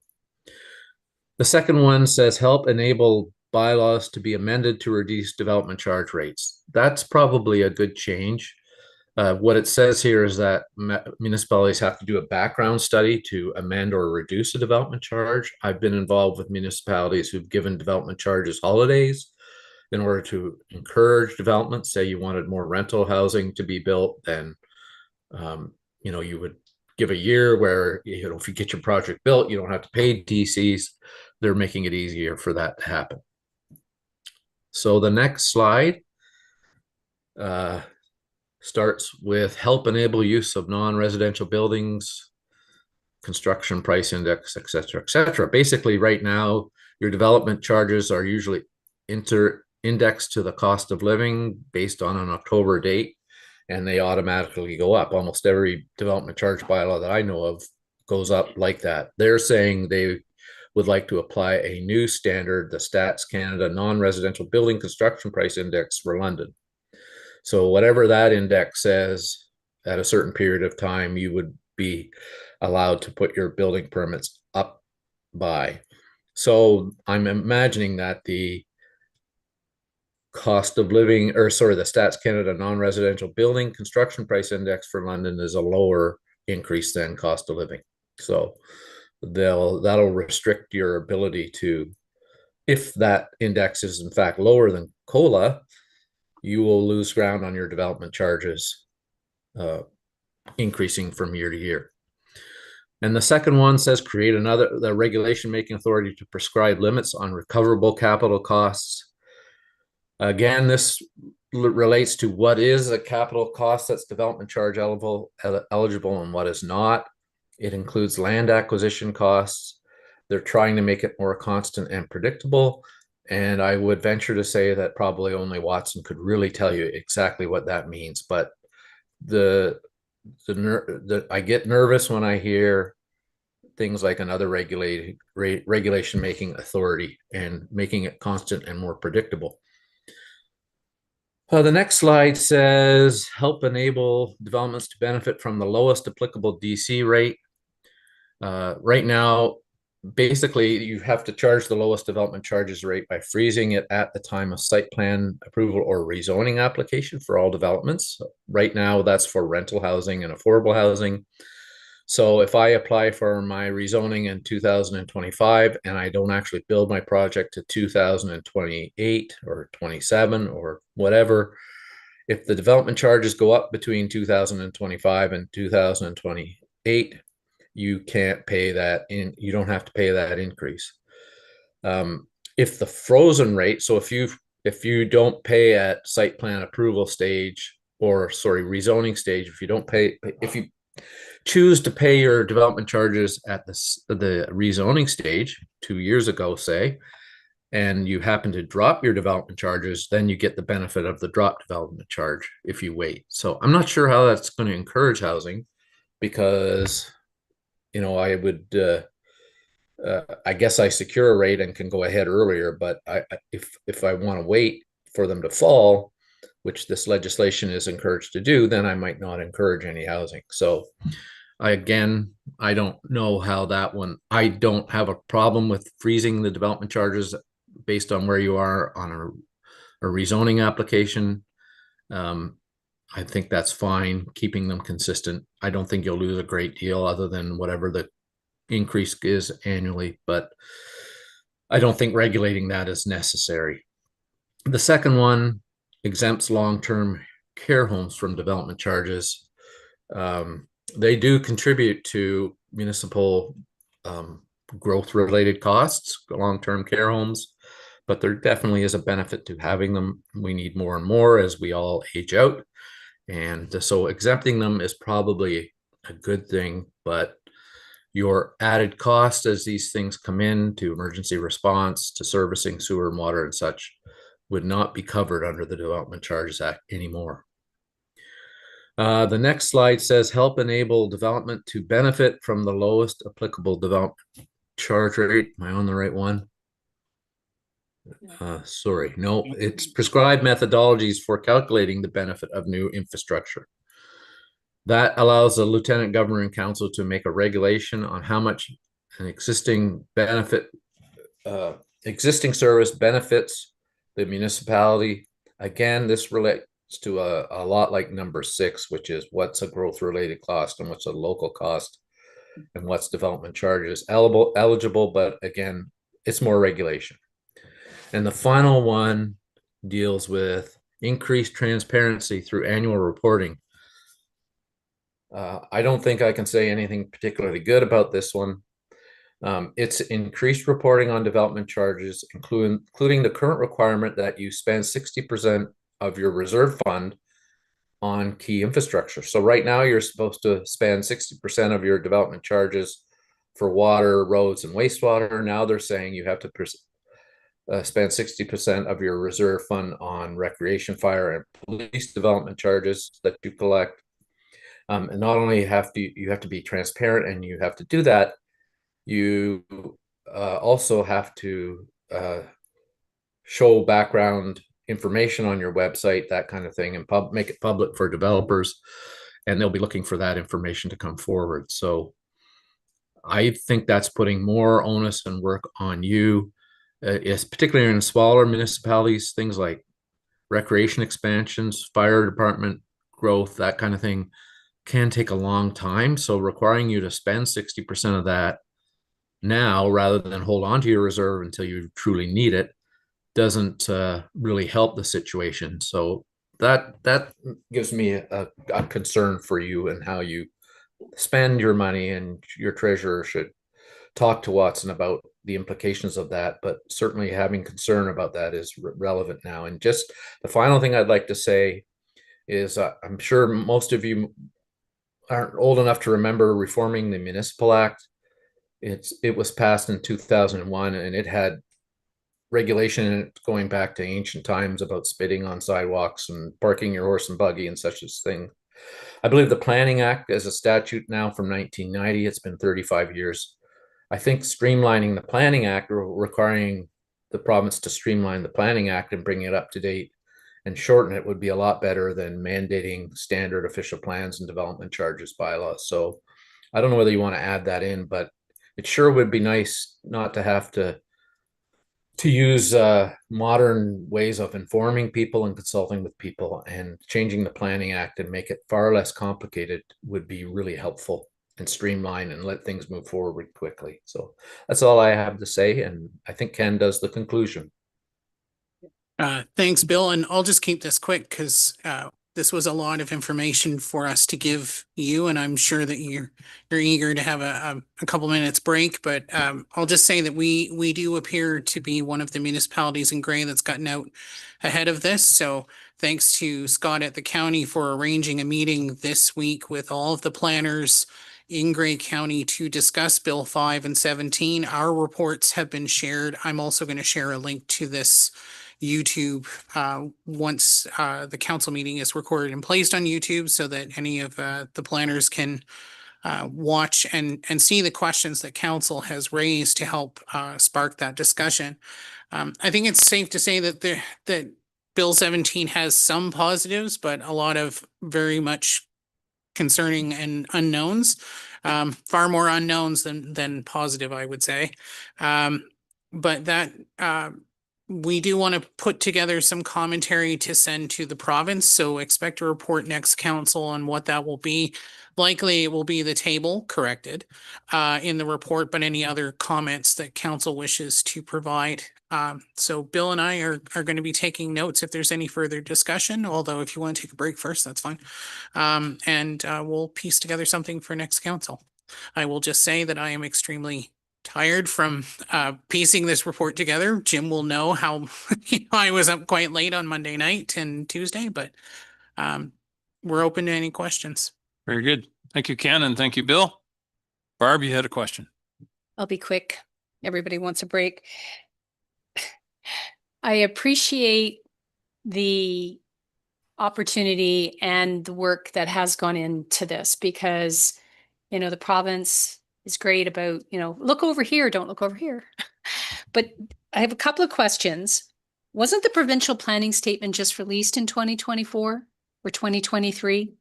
So weren't they supposed to overhaul it then? So through your worship, the provincial policy statement was updated and a new version adopted and enforced in 2024. I don't remember the exact date. But I don't recall if there was any commitment to actually update the Planning Act per se. I think it was, we knew that there was changes to the policy statement coming because the communication coming out of the province was 1.5 million homes, 1.5 million homes. So we were anticipating more changes. And just so I have actually been keeping track. And since I arrived in Ontario, this is amendment number 8. So if my count is right. yeah, thank you. And probably long before my time. You alluded to this. Are you not sure, Bill, how this actually streamlines things? For me, it seems that they're requiring more paperwork and more red tape than less. And yeah, I'll look forward to the comments that you're suggesting. Go to the province. Bill 5, I appreciated you getting those out to meet the very extensive window of a couple of weeks. I think it was 30 days, but we only just found out about it 10 days ago. Yeah. I do have a question though, and it may be for Phil. When you talk about building permit stage versus occupancy permit doesn't necessarily mean sold and occupied. That's just when you give the green light for them to move in. And my other question to that is, how long is a building permit valid for? That kind of goes in line with the comment about when you pay your DCs. Thanks. Building permit is good for 1 year and then it expires. Yeah, but it all depends as well with stages of construction. If you stop for a period of 6 months, it can be revoked. Thank you, gentlemen, and thank you, Barb, for the question. Any further questions? I asked that rather hesitantly. Ton of information, absolutely. Madam Clerk. Can I just get a different mover because Councillor Singh Soares has left and she had- Absolutely, we can. Jim will do that. I forget who the seconder was. It might have been Jason. All right. Not hearing or seeing any more questions, I'll call the question. All those in favor? That is carried. I'm going to say we're going to recess for, it is 2:39. We'll come back at 10 to 3.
Not about the motion, it's I was saying the polo wheel. No. John to talk. Okay, it is, we're ready. Yeah. We're ready to roll again here. It is 10:03, so we'll carry on with our meeting. The next report is from John Watson, Acting Public Works Manager, regarding the Russell Street Community Mailbox Recycle Bin. I need a motion. Barb, second by Jason. Thank you. John, welcome. Thank you. Through the chair, so there's a rather large community mailbox located at the corner of Russell Street and Weary Avenue in Dundalk, and staff have received numerous complaints about litter being left around the box, and it's become quite a issue. We've contacted Canada Post about it, and they've requested that we put a blue bin there as a option for residents rather than putting it on the ground. So I've come up with a couple different options for council to consider. Thank you, John. Questions? Barb. Thank you, and I appreciate the conversation. I've seen the complaints. I question if perhaps we should just have bylaw enforcement or the police give fines for people who actually litter, because isn't it an offense to throw garbage on the ground? And it's a shame that other people who are respectful and take their mail home to deposit it in their own recycle bins, those individuals are going to pay the price. If Canada Post is requesting that a bin be put there, you did indicate that you've asked them to pay for it, but we haven't heard back from them. And I just find it interesting that people can actually request free that Canada Post not provide flyers, and then they wouldn't be throwing them on the ground. I support the recommendation because I don't know what other alternative, but it's going to create staff time. Whether we have another report about blue box transition and who's going to pick it up. So now our staff are going to have to pick it up. It's not part of the normal stream. Waste will get in with the recycling, because if people are going to throw it on the ground, they don't care if they put their ice cap, frap, chip, caramel, whatever in with the recycling. I don't even know what they're called. So it's frustrating. Because this is yet. There's a question coming here, or? The question is what? I think we're all aware of the problem. Yeah, the question is when will we know if Canada Post is going to pay for a box that they're creating the problem for? Good question. John, please. When I spoke to the postmistress on the phone about it, she was going to get a hold of her district manager and get back to me as soon as she heard. Martin, please. Well, this is unfortunate. If you go into the post office where people get their stuff out of the boxes, they have their flyers in that little cubby hole are stacked this high. And I'm just gobsmacked that people who want to be part of the community just couldn't be bothered to take it home with them. It's their mail. It went through the federal system, therefore it's theirs. And they just throw it on the ground. I don't want to see us buy another type of bin, but you can't do anything to legislate and stop ignorance. So I think putting a blue cart there might be a good idea. Just a blue cart, and that might get rid of the frappe and ice cap and all that stuff. But I would rather not see anything there and charge them for littering. But that's a cost for bylaw. So it's a hard call. But if there is an option to pick, I would say number 2, just put a recycling cart after we hear what the postmaster says. Barb? Oh, John, did you want to respond to that, please?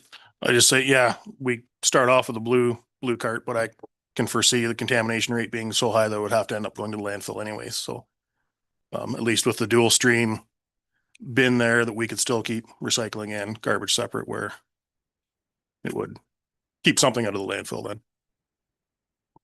Barb? And your report indicates, just confirm this for me, that the dual stream can be affixed to the boxes, whereas our bin, because it's a lift system, can't. And at least the dual system would be different enough that it would be recognized if somebody decided to walk away with it.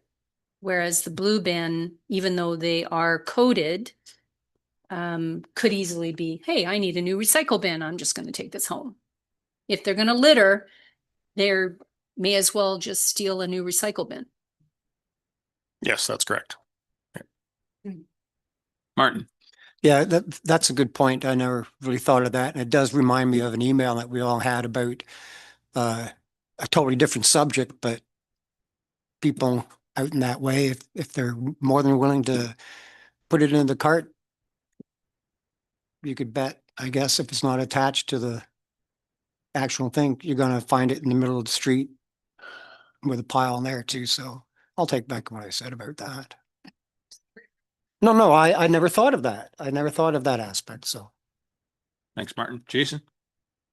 Well, I agree with you, but I if they're gonna throw it on the ground anyway, they're not gonna stick it in the right side. So I'd just put a bin there, and I think, to me, for all the, if it is mostly paper, for all it's gonna put in the landfill, try that anyway. I can't see spending that. I don't, $500, but I don't think they're gonna use the right side anyway. Probably if you're gonna throw it on the ground, they're not gonna worry about that. So we got lots of bins. My concern is, if I could just interject there, my concern is that this is a solution for the bin or the mailboxes at Russell and Wary. There's probably a handful of other community mailbox assemblies around town, if not out in the township. How many more bins are we going to put out? Sure, this one's maybe $500. It's not here nor there. Just keeps going and going and going, and it's not our problem directly, but it is. I'm inclined to say, well, let's wait until the post office pays for it, and then we'll decide what we're going to do. Jason? Yeah, well, I heard they're insolvent, but anyway, That's true. Yeah, it's their problem. What can we send them a bill? I don't know. Jim, you had your hand up. You wanted to. We want to clean it up. Yeah. Oh, for sure. Yeah. Yeah, just we've had this come up in the past too, and we've checked with other municipalities. Again, it goes back, it's Canada Post problem. It is their materials. They should be dealing with it. But on the other hand, when we've got to send a couple guys and pick tractor buckets of stuff up, we got to probably implement something that's a little bit more efficient than currently what we're practicing. But I have the express the same concern as Mayor Mellon that there will be putting them other places too then. Barb? Thank you. And in our fees and charges, in order to purchase an extra bin, it's 200? X number. 175, a new recycle bin. Bucky came prepared. So it's 125 to purchase the extra cart and 175 extra annual tipping fee for that cart. So the cost of tipping it, the blue cart, is $5 every 2 weeks. But the cost of the bin, for the number of times you may have to replace it, it adds up. If we were, I mean, chances are Canada Post may go on strike on Friday and we won't get an answer anyway. Is there, and I don't even know if we have the ability to ticket like it as a bylaw infraction. So what are our options other than, can we defer this pending hearing back from Canada Post? Is it, I just find it frustrating that people are so disrespectful of their community that they just throw things on the ground. I guess if Canada Post goes on strike Friday, that solves the problem. Right? So I'm just going to suggest that there's no urgency here to actually try to fix the problem. Let's wait until we hear back from Canada Post, if we do, And I hope the strike is not protracted, but it could well be. And that gives us some time to try to sort some more solutions. Martin?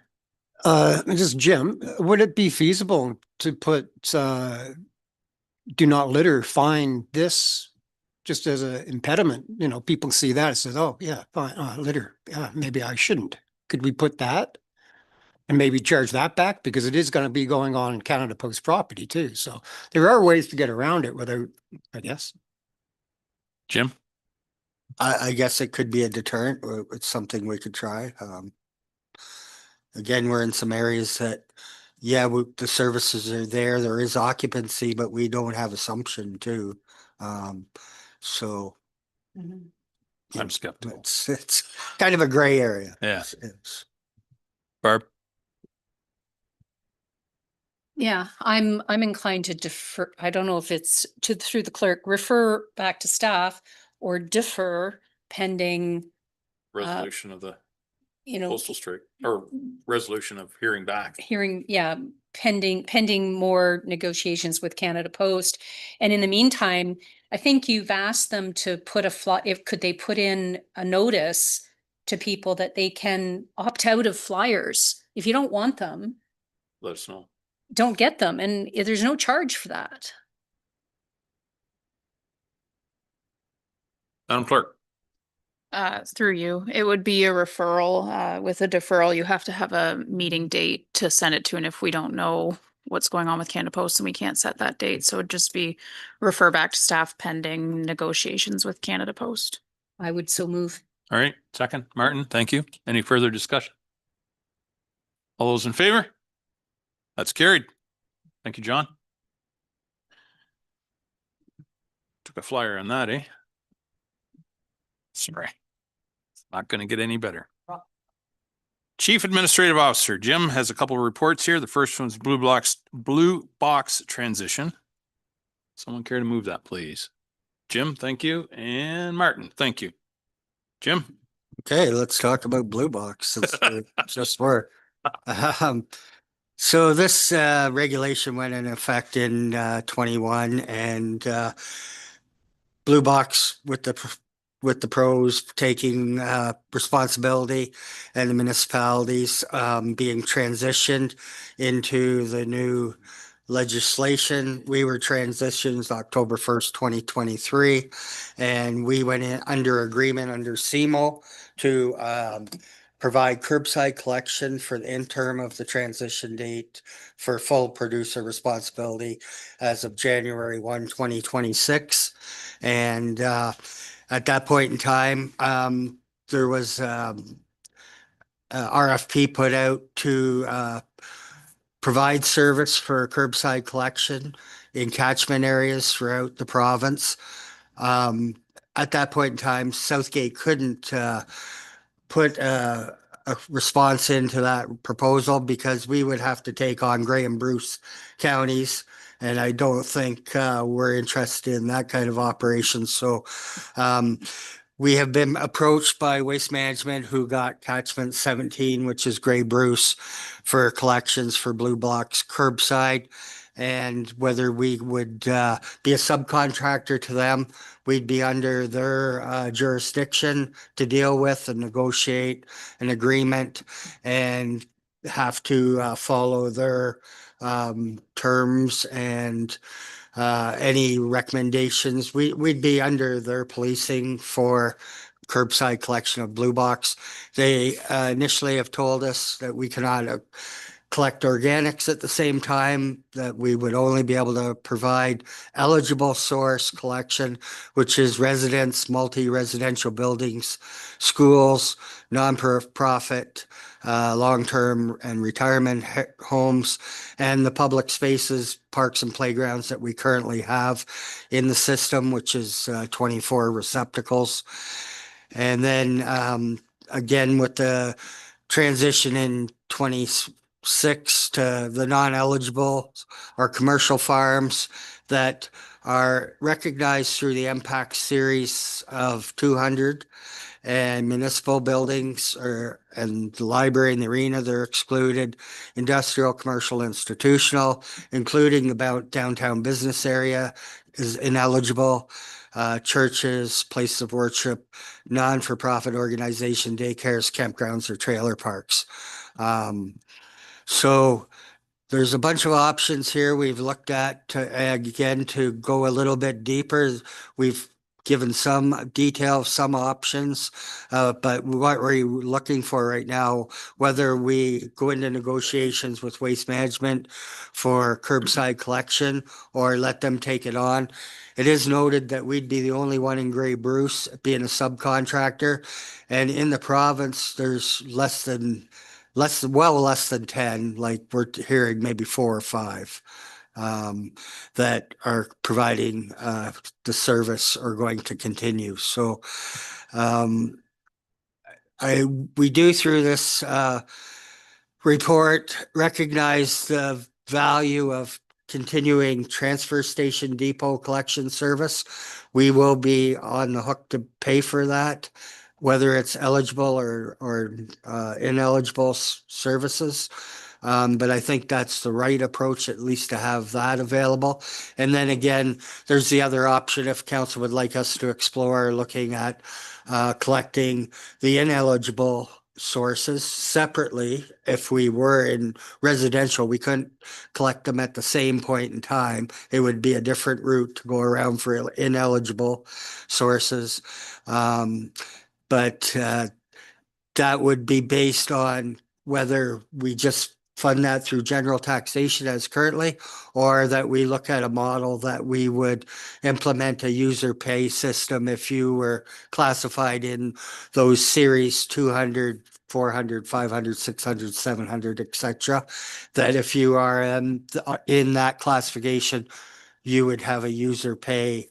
And let's just say that's $100 per year or whatever, that would be part of your tax model. But we're open for questions right now. And Louisa was on from Waste Management. They were looking at giving a presentation, but didn't meet any of the deadlines.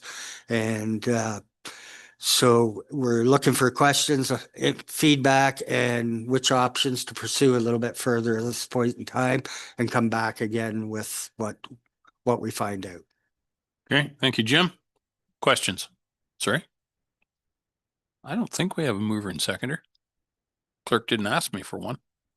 Councillor Ferguson and Councillor Shipston. There we go. About that. Are there any questions? Martin, please. So Jim, everything's being said and done. We will still have our own fleet and we will still pick up. There would just be a difference between like going to the church and going to the house or whatever. That's your extra fee. And we don't have to really be involved with Waste Management picking them up.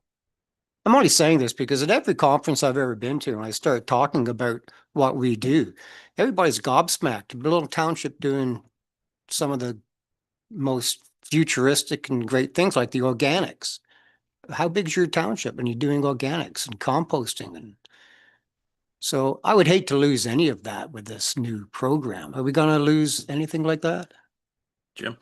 Yeah, absolutely. Because if we go into as a subcontractor to Waste Management for just eligible sources, that's all we can go around and pick up at that route. So then we'll be coming around again to collect. If we opt to collect ineligible sources, we'll be coming around with our trucks again in the same roads, passing by the eligible places, because now only the ineligibles are out. But at that point in time, we have control of the system and we can pick organics with ineligible sources, but we can't under contract of Waste Management. If Waste Management goes around and collects the eligible sources with their trucks and fleet and their operations, then we would look at options, provided council direction, that we would maybe go around and collect ineligible.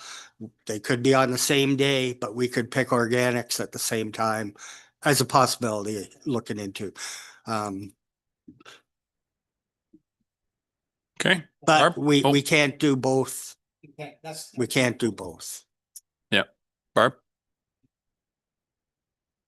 So we would thank you, Jim, for some feedback. And I mean, it still left a lot of questions. If we can't collect organics, and we'd be going around twice anyway, this producer responsibility has put double the number of trucks on the road, regardless of which way we go. Either Waste Management is going around picking up eligible and we're going around picking up the rest. So we've not very environmentally friendly. It's not cost effective. We knew that right when they started proposing all of this. While we agree that producer responsibility was important,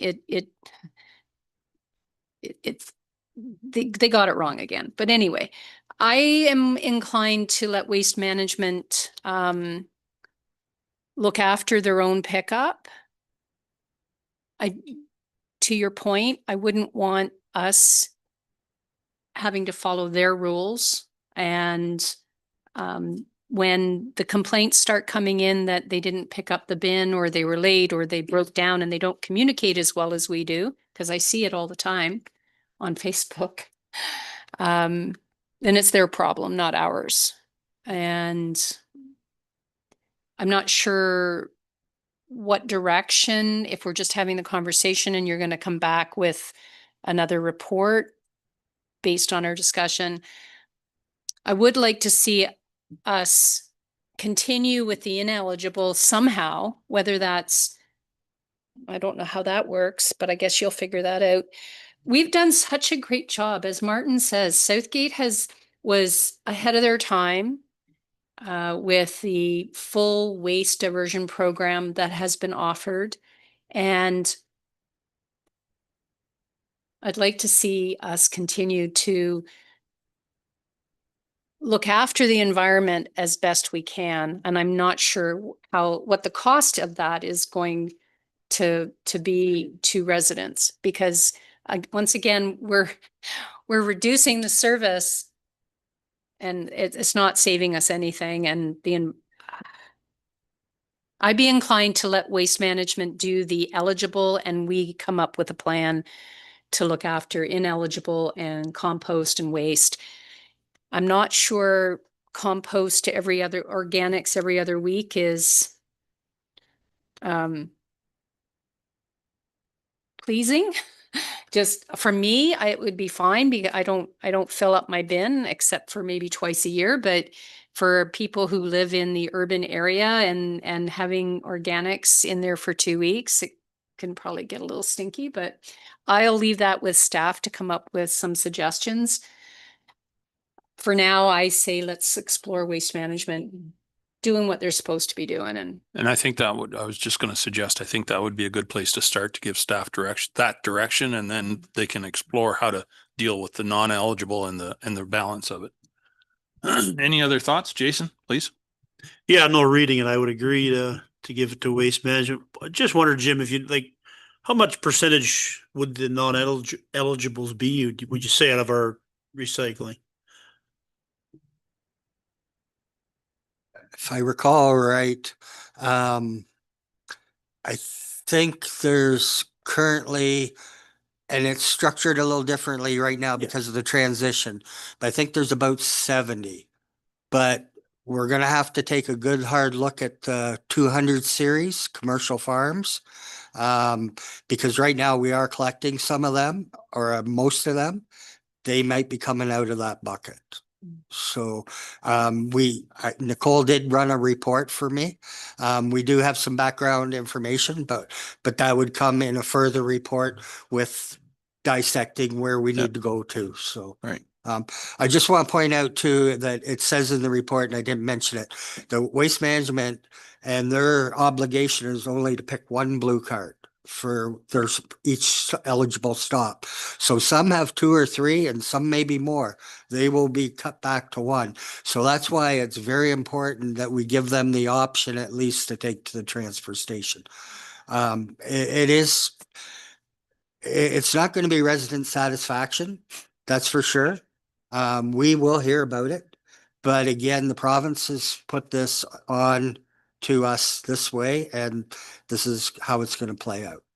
And that, if I can just clarify one more step, Jim, that one bin, is it able to be the larger version, or must it be the, what I'll call the original size? No, it'll be the 360s, because where they've Either or. implemented, knowing that maybe they were going to be the contractor, let's take, for instance, Grey Highlands, they provided 360s. So Okay. it's going to be the bigger. Good. Okay. Jason. So would they pick up 3 if they won't, even if they pay? Like, would they pay now for extra bin? No. From our information meetings, no. No. They're only interested in one, is all they're obligated to pick up. When going back to the non-eligibles, like, I don't know, it's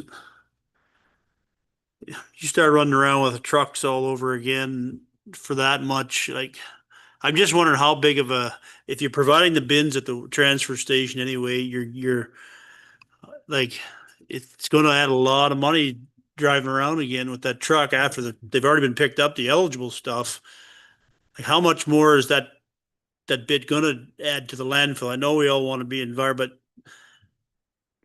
probably the environmental savings, I'm not sure. You just driving around the truck, wear and tear for that little bit of stuff, like the decrease in that, it's going to be, maybe it's just as well to just go into the landfill, that bit extra stuff. Jim. Trevor was going to pilot, trying to do a run and figure out some of the ineligibles. Again, we won't have that in this trial pilot to figure out the 200 series, but I know John has some maybe other comments to add as well. So, Yeah. Actually pretty well covered most of them there, but the compost, like you'd said, Barb, we'd still be picking it up with the garbage every 2 weeks. So it's not like that program's going to disappear. It's still going to be there. So, yeah. Yep. Go ahead, Barb. But right now we pick up organics every week. So we're going to have to consider whether or not we're going to move to a bi-weekly, which creates the ick factor for some people.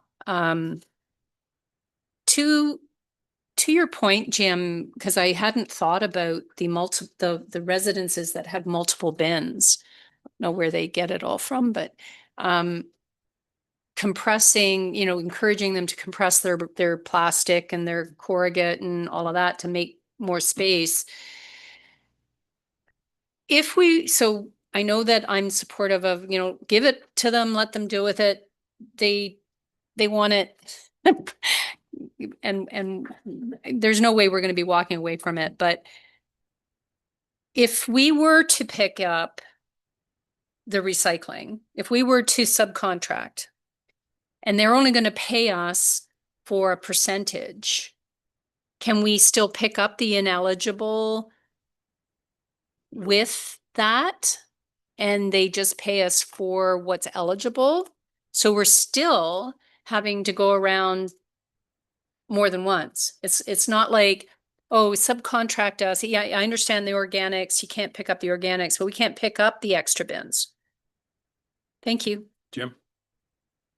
we had thought, if they would allow it in previous discussions internally, that we could, because the trucks are split body, put one side residential, one side ineligible, or eligible, ineligible, but that won't fly either. They will not. John. The other factor too, if we do subcontract, was there'll be a certain threshold for contamination in the recycling, in which case, if we go over that threshold, we would be rejected and then have to get rid of it, likely in our Back to landfill. our own landfill in all likelihood. Yep. Jim. Yeah, are they going to be supplying bins for their contract, or are they going to be using ours? It's a good question, Jim. John, whoever wants to. Yeah, so what would happen if we opt out? They will purchase our carts that are out there. Again, only one per resident, or eligible. but they would be prorated. You know, some of these carts are 20 years old. So again, we have to get into that negotiation, but I know they've done it with some others. But yes, they would, and they would supply. Now, if we subcontract to them, we would build in pricing like currently we do with SEMO, and to cost recover, to have the bin available. There are some other rules currently with manufacturing blue carts now to follow the SEMO guidelines, and they have to be RFID tagged and everything. A few other features that currently we don't provide, but going forward, no matter what, those carts would have to be made and distributed through the SEMO Stream. Yeah. John, sorry, just before I go anywhere, you're good? Okay. Barb, and then Jason. So leads to another question. Waste Management in Grey Highlands uses one colored bin with different colored lids. And will they, as bins are replaced, will they continue to be blue, or to distinguish them between the various streams, or will they transition them to their color scheme? It's very confusing. Again, that's something we really haven't touched on. I would think that maybe if we were a subcontractor, as long as the bins were built to the SEMO specification, that maybe we could stay blue. But I could see if they are the subcontractor and the new bins rolling out would be more like what you see in Grey Highlands, which doesn't even indicate they're a blue box because it's got a yellow top and a green bin. But anyhow, I could see them because that would be their multi-purchasing. Sure. And manufacturing. Jason. Well, I just going to the people with, or the business or whatever, with multiple bins. I think if we're giving them the option of going to the landfill, I get there's a bunch of them, but yeah, I think it's too bad. You just have one, or you go to the landfill. No, we wouldn't even worry about it. And as far as the ineligible, it's going to cost a lot of money to pick up that bit of stuff. So I think, we've offered a good service in the past for this. If you only have to if there's only one bin, well, that's all there is. Tough luck. Go ahead, Barb. Final, I think. You touched on it in your report, but when we're talking about the ineligible and, okay, bring it to the transfer station so that it goes in recycling, not in the landfill. But chances are people are just going to put it in the waste bin. If they don't, if they're, I'm not taking my bag to my recycling to have to put in a plastic bag because the bin doesn't fit in my little Honda Civic or whatever it is, then they're probably just going to put it in the waste bin anyway. And so we've lost that stream. Jim? You're correct, but you've got to look at that waste cart is only a 240 liter. They've got to make it last 2 weeks. We went through a program inside my blue cart to, reduce to get it in your blue cart.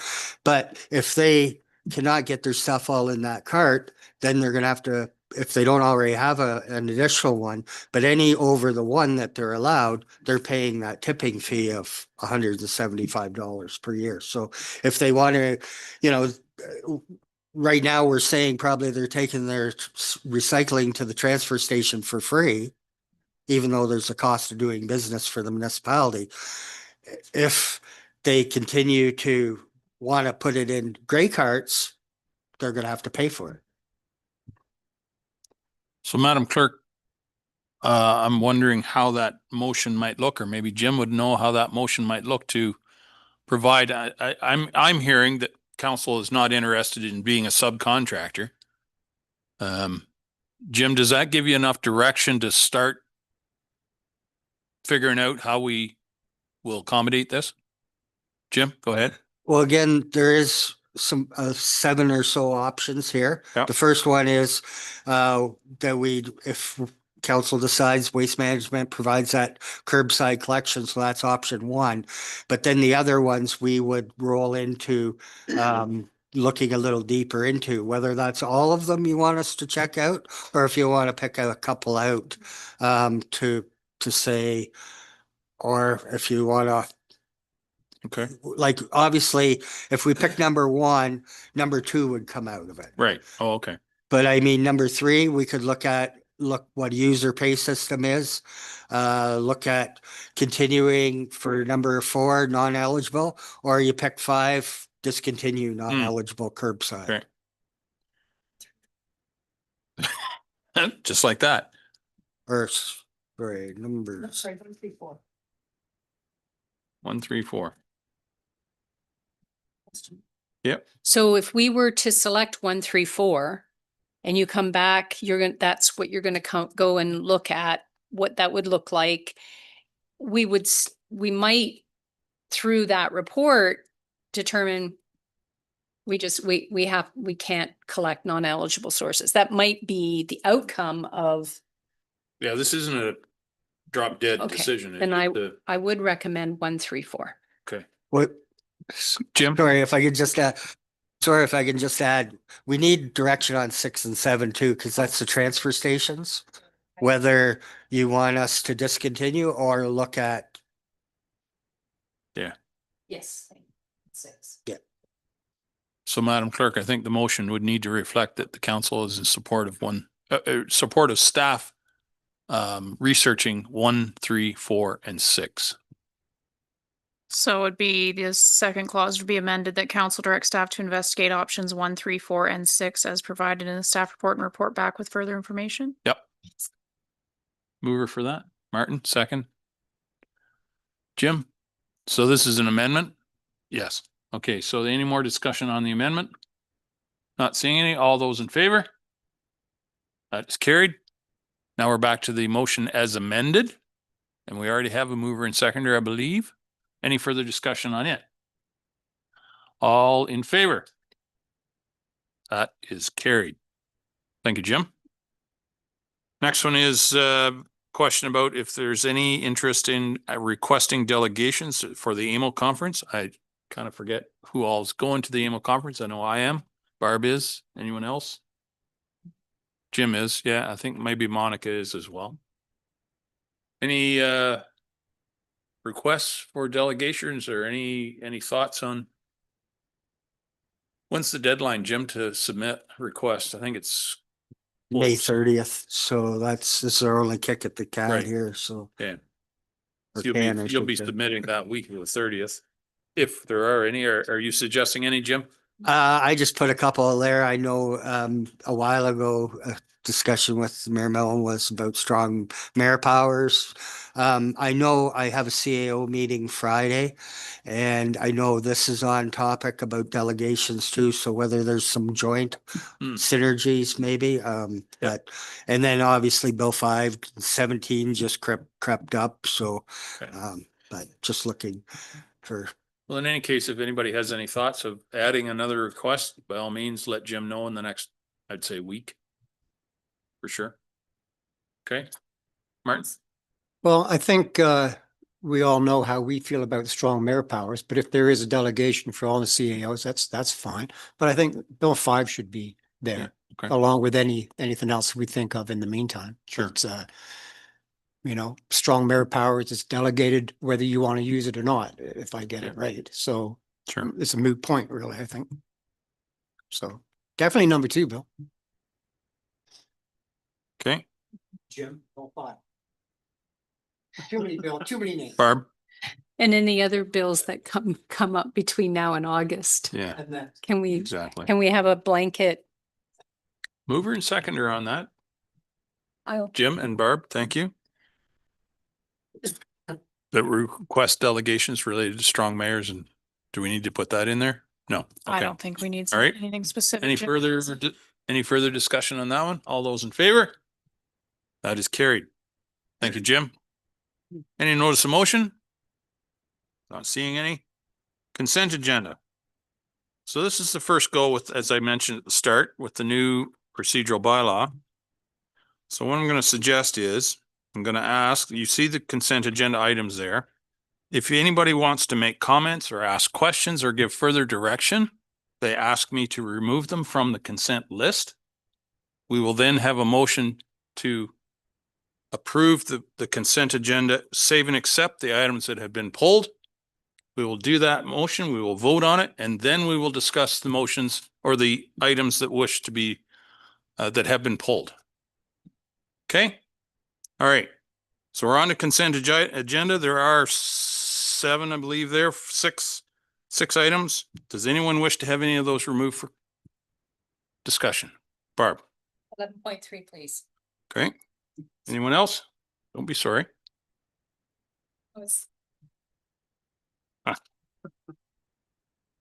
All right, so the motion is, be it resolved, the council receive the consent agenda dated May 21st, 2025, save and accept item 11.3 for information. Mover and seconder, Barb and Jason. All those in favor? That is carried. All right, 11.3, Barb. Thank you. I have no additional or change in direction so I would move that we receive it for information. But I thought that it is an important subject and I wondered if John Watson could just elaborate as we've discussed about haul route. It seems that haul route would be the only avenue that we have to enforce if at all. Because now they're going to go onto their own property and we get no benefit. We get no upgrades.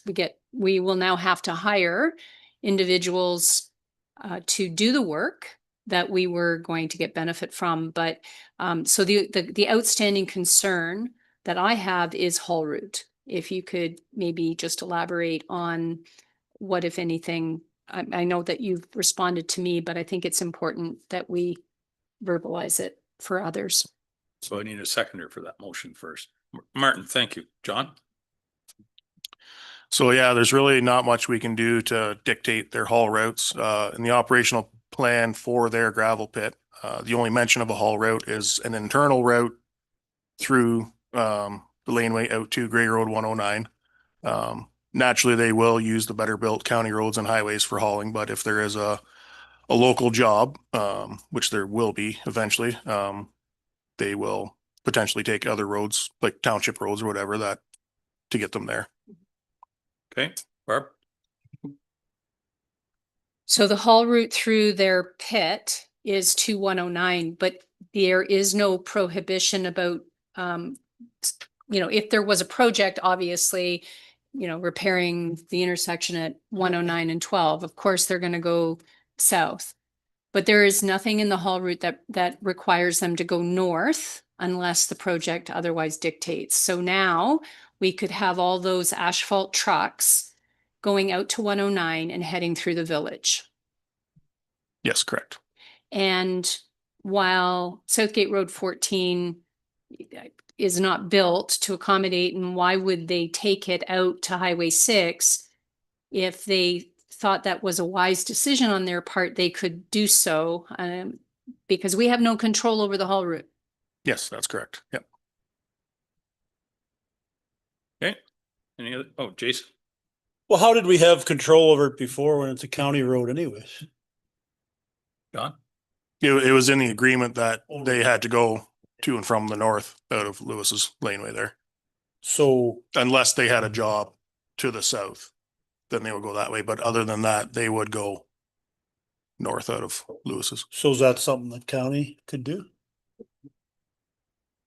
I'm not entirely certain. John? When the operational plan's already in place for the gravel pit, I'm not sure how they could get an amendment on that. Because the gravel that leaves the gravel pit has to go north on 109. They can't come down through the village unless there's a local job. Yeah. But asphalt, I'm not certain about that. I would hope that cops would do the same thing as they do the gravel. Yeah. And I would think for the most part, they'd want to go north. They don't want to go down through the village at 40 clicks or less and listen to all the uproar, which would rightfully take place. So I'm hopeful that they'll do the right thing and go north. But again, we lost that control when they backed out of the agreement or failed to continue on. Jim? Well, I'd assume so if it's in place for them to haul gravel out there, part of the asphalt is the gravel, so they would have to follow that rule would be how I would read it. Well, as I said, I would hope they would do that, but I'm not sure of the legality of that, and whether you could hold them to it or not, but I would hope they'd do that. Barb? So Pat Hoy from the county was looking into their operational agreement and whether or not there was a requirement to only go north. But we haven't been able to connect, so I'll follow up again tomorrow. But I mean, the reason the county was able to require them to go north for the asphalt was because they were entering into an agreement that we could then negotiate the terms. But it's what, as you say, Mayor Milne, it's whatever is in that operational agreement that existed for their existing pit, the Cox pit. Okay. Call the question. All those in favor? That's carried. Thank you. That worked very well. Clerk was very concerned about that. General announcements. This is the new version of Good News and Celebrations. Does anybody have anything? Sorry?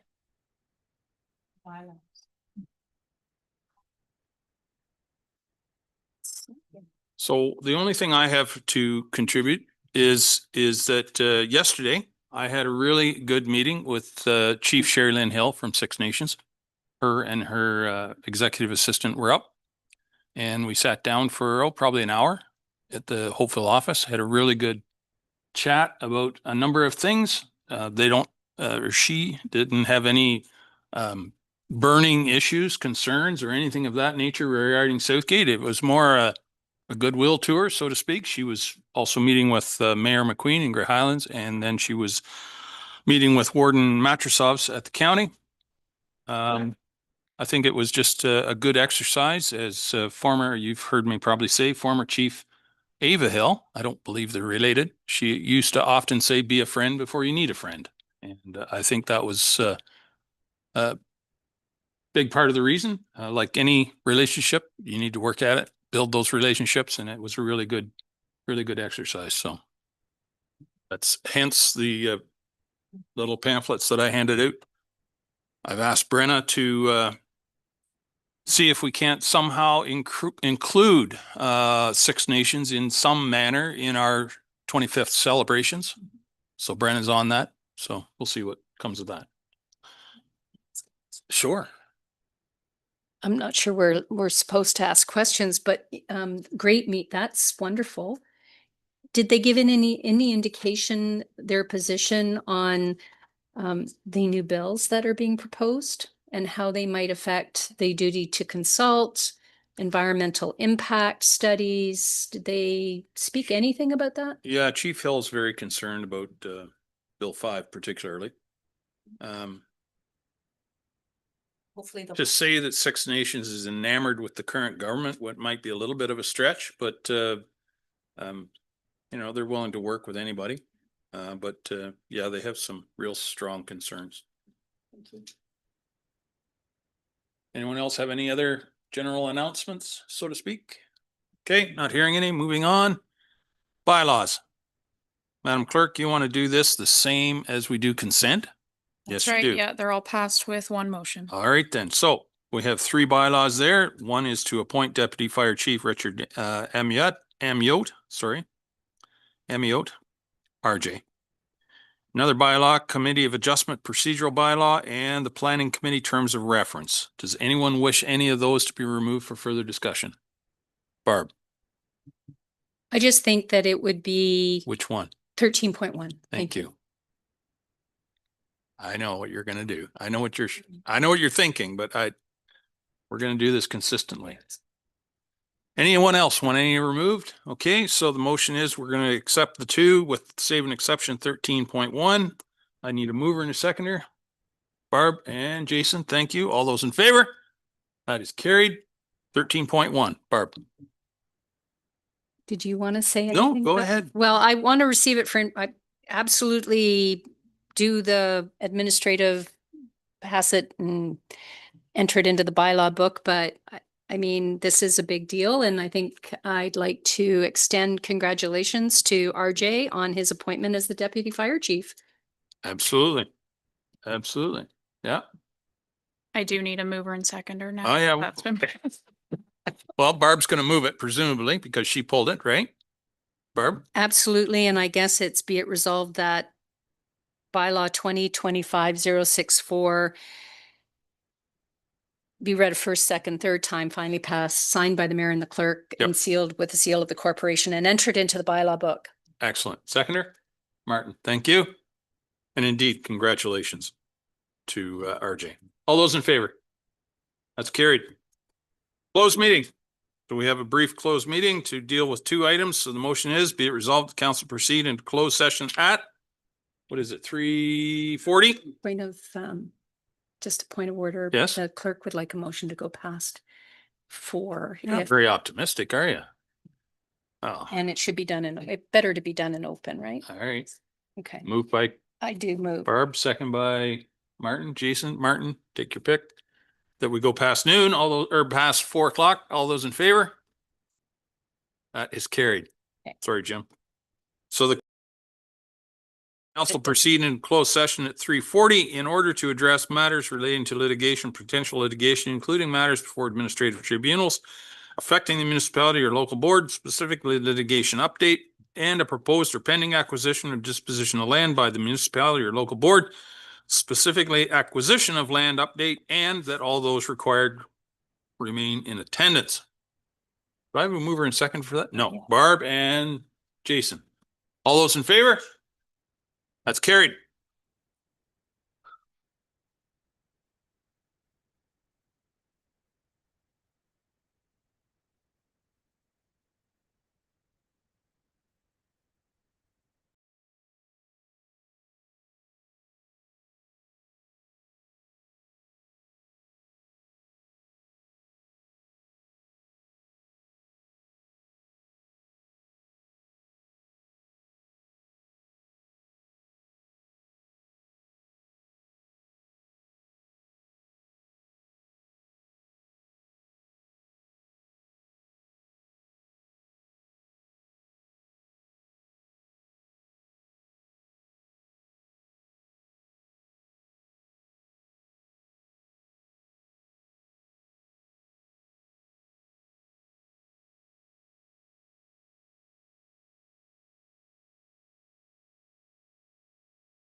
Alrighty, we're back in open session. I can confirm that we only discussed in closed session those items on the closed session agenda. We have a bylaw to confirm. Mover and seconder, please. Jim and Jason, thank you. All those in favor? That is carried. We have one more motion to adjourn. Martin will move. Barb will second. All those in favor? We're adjourned. Thank you all.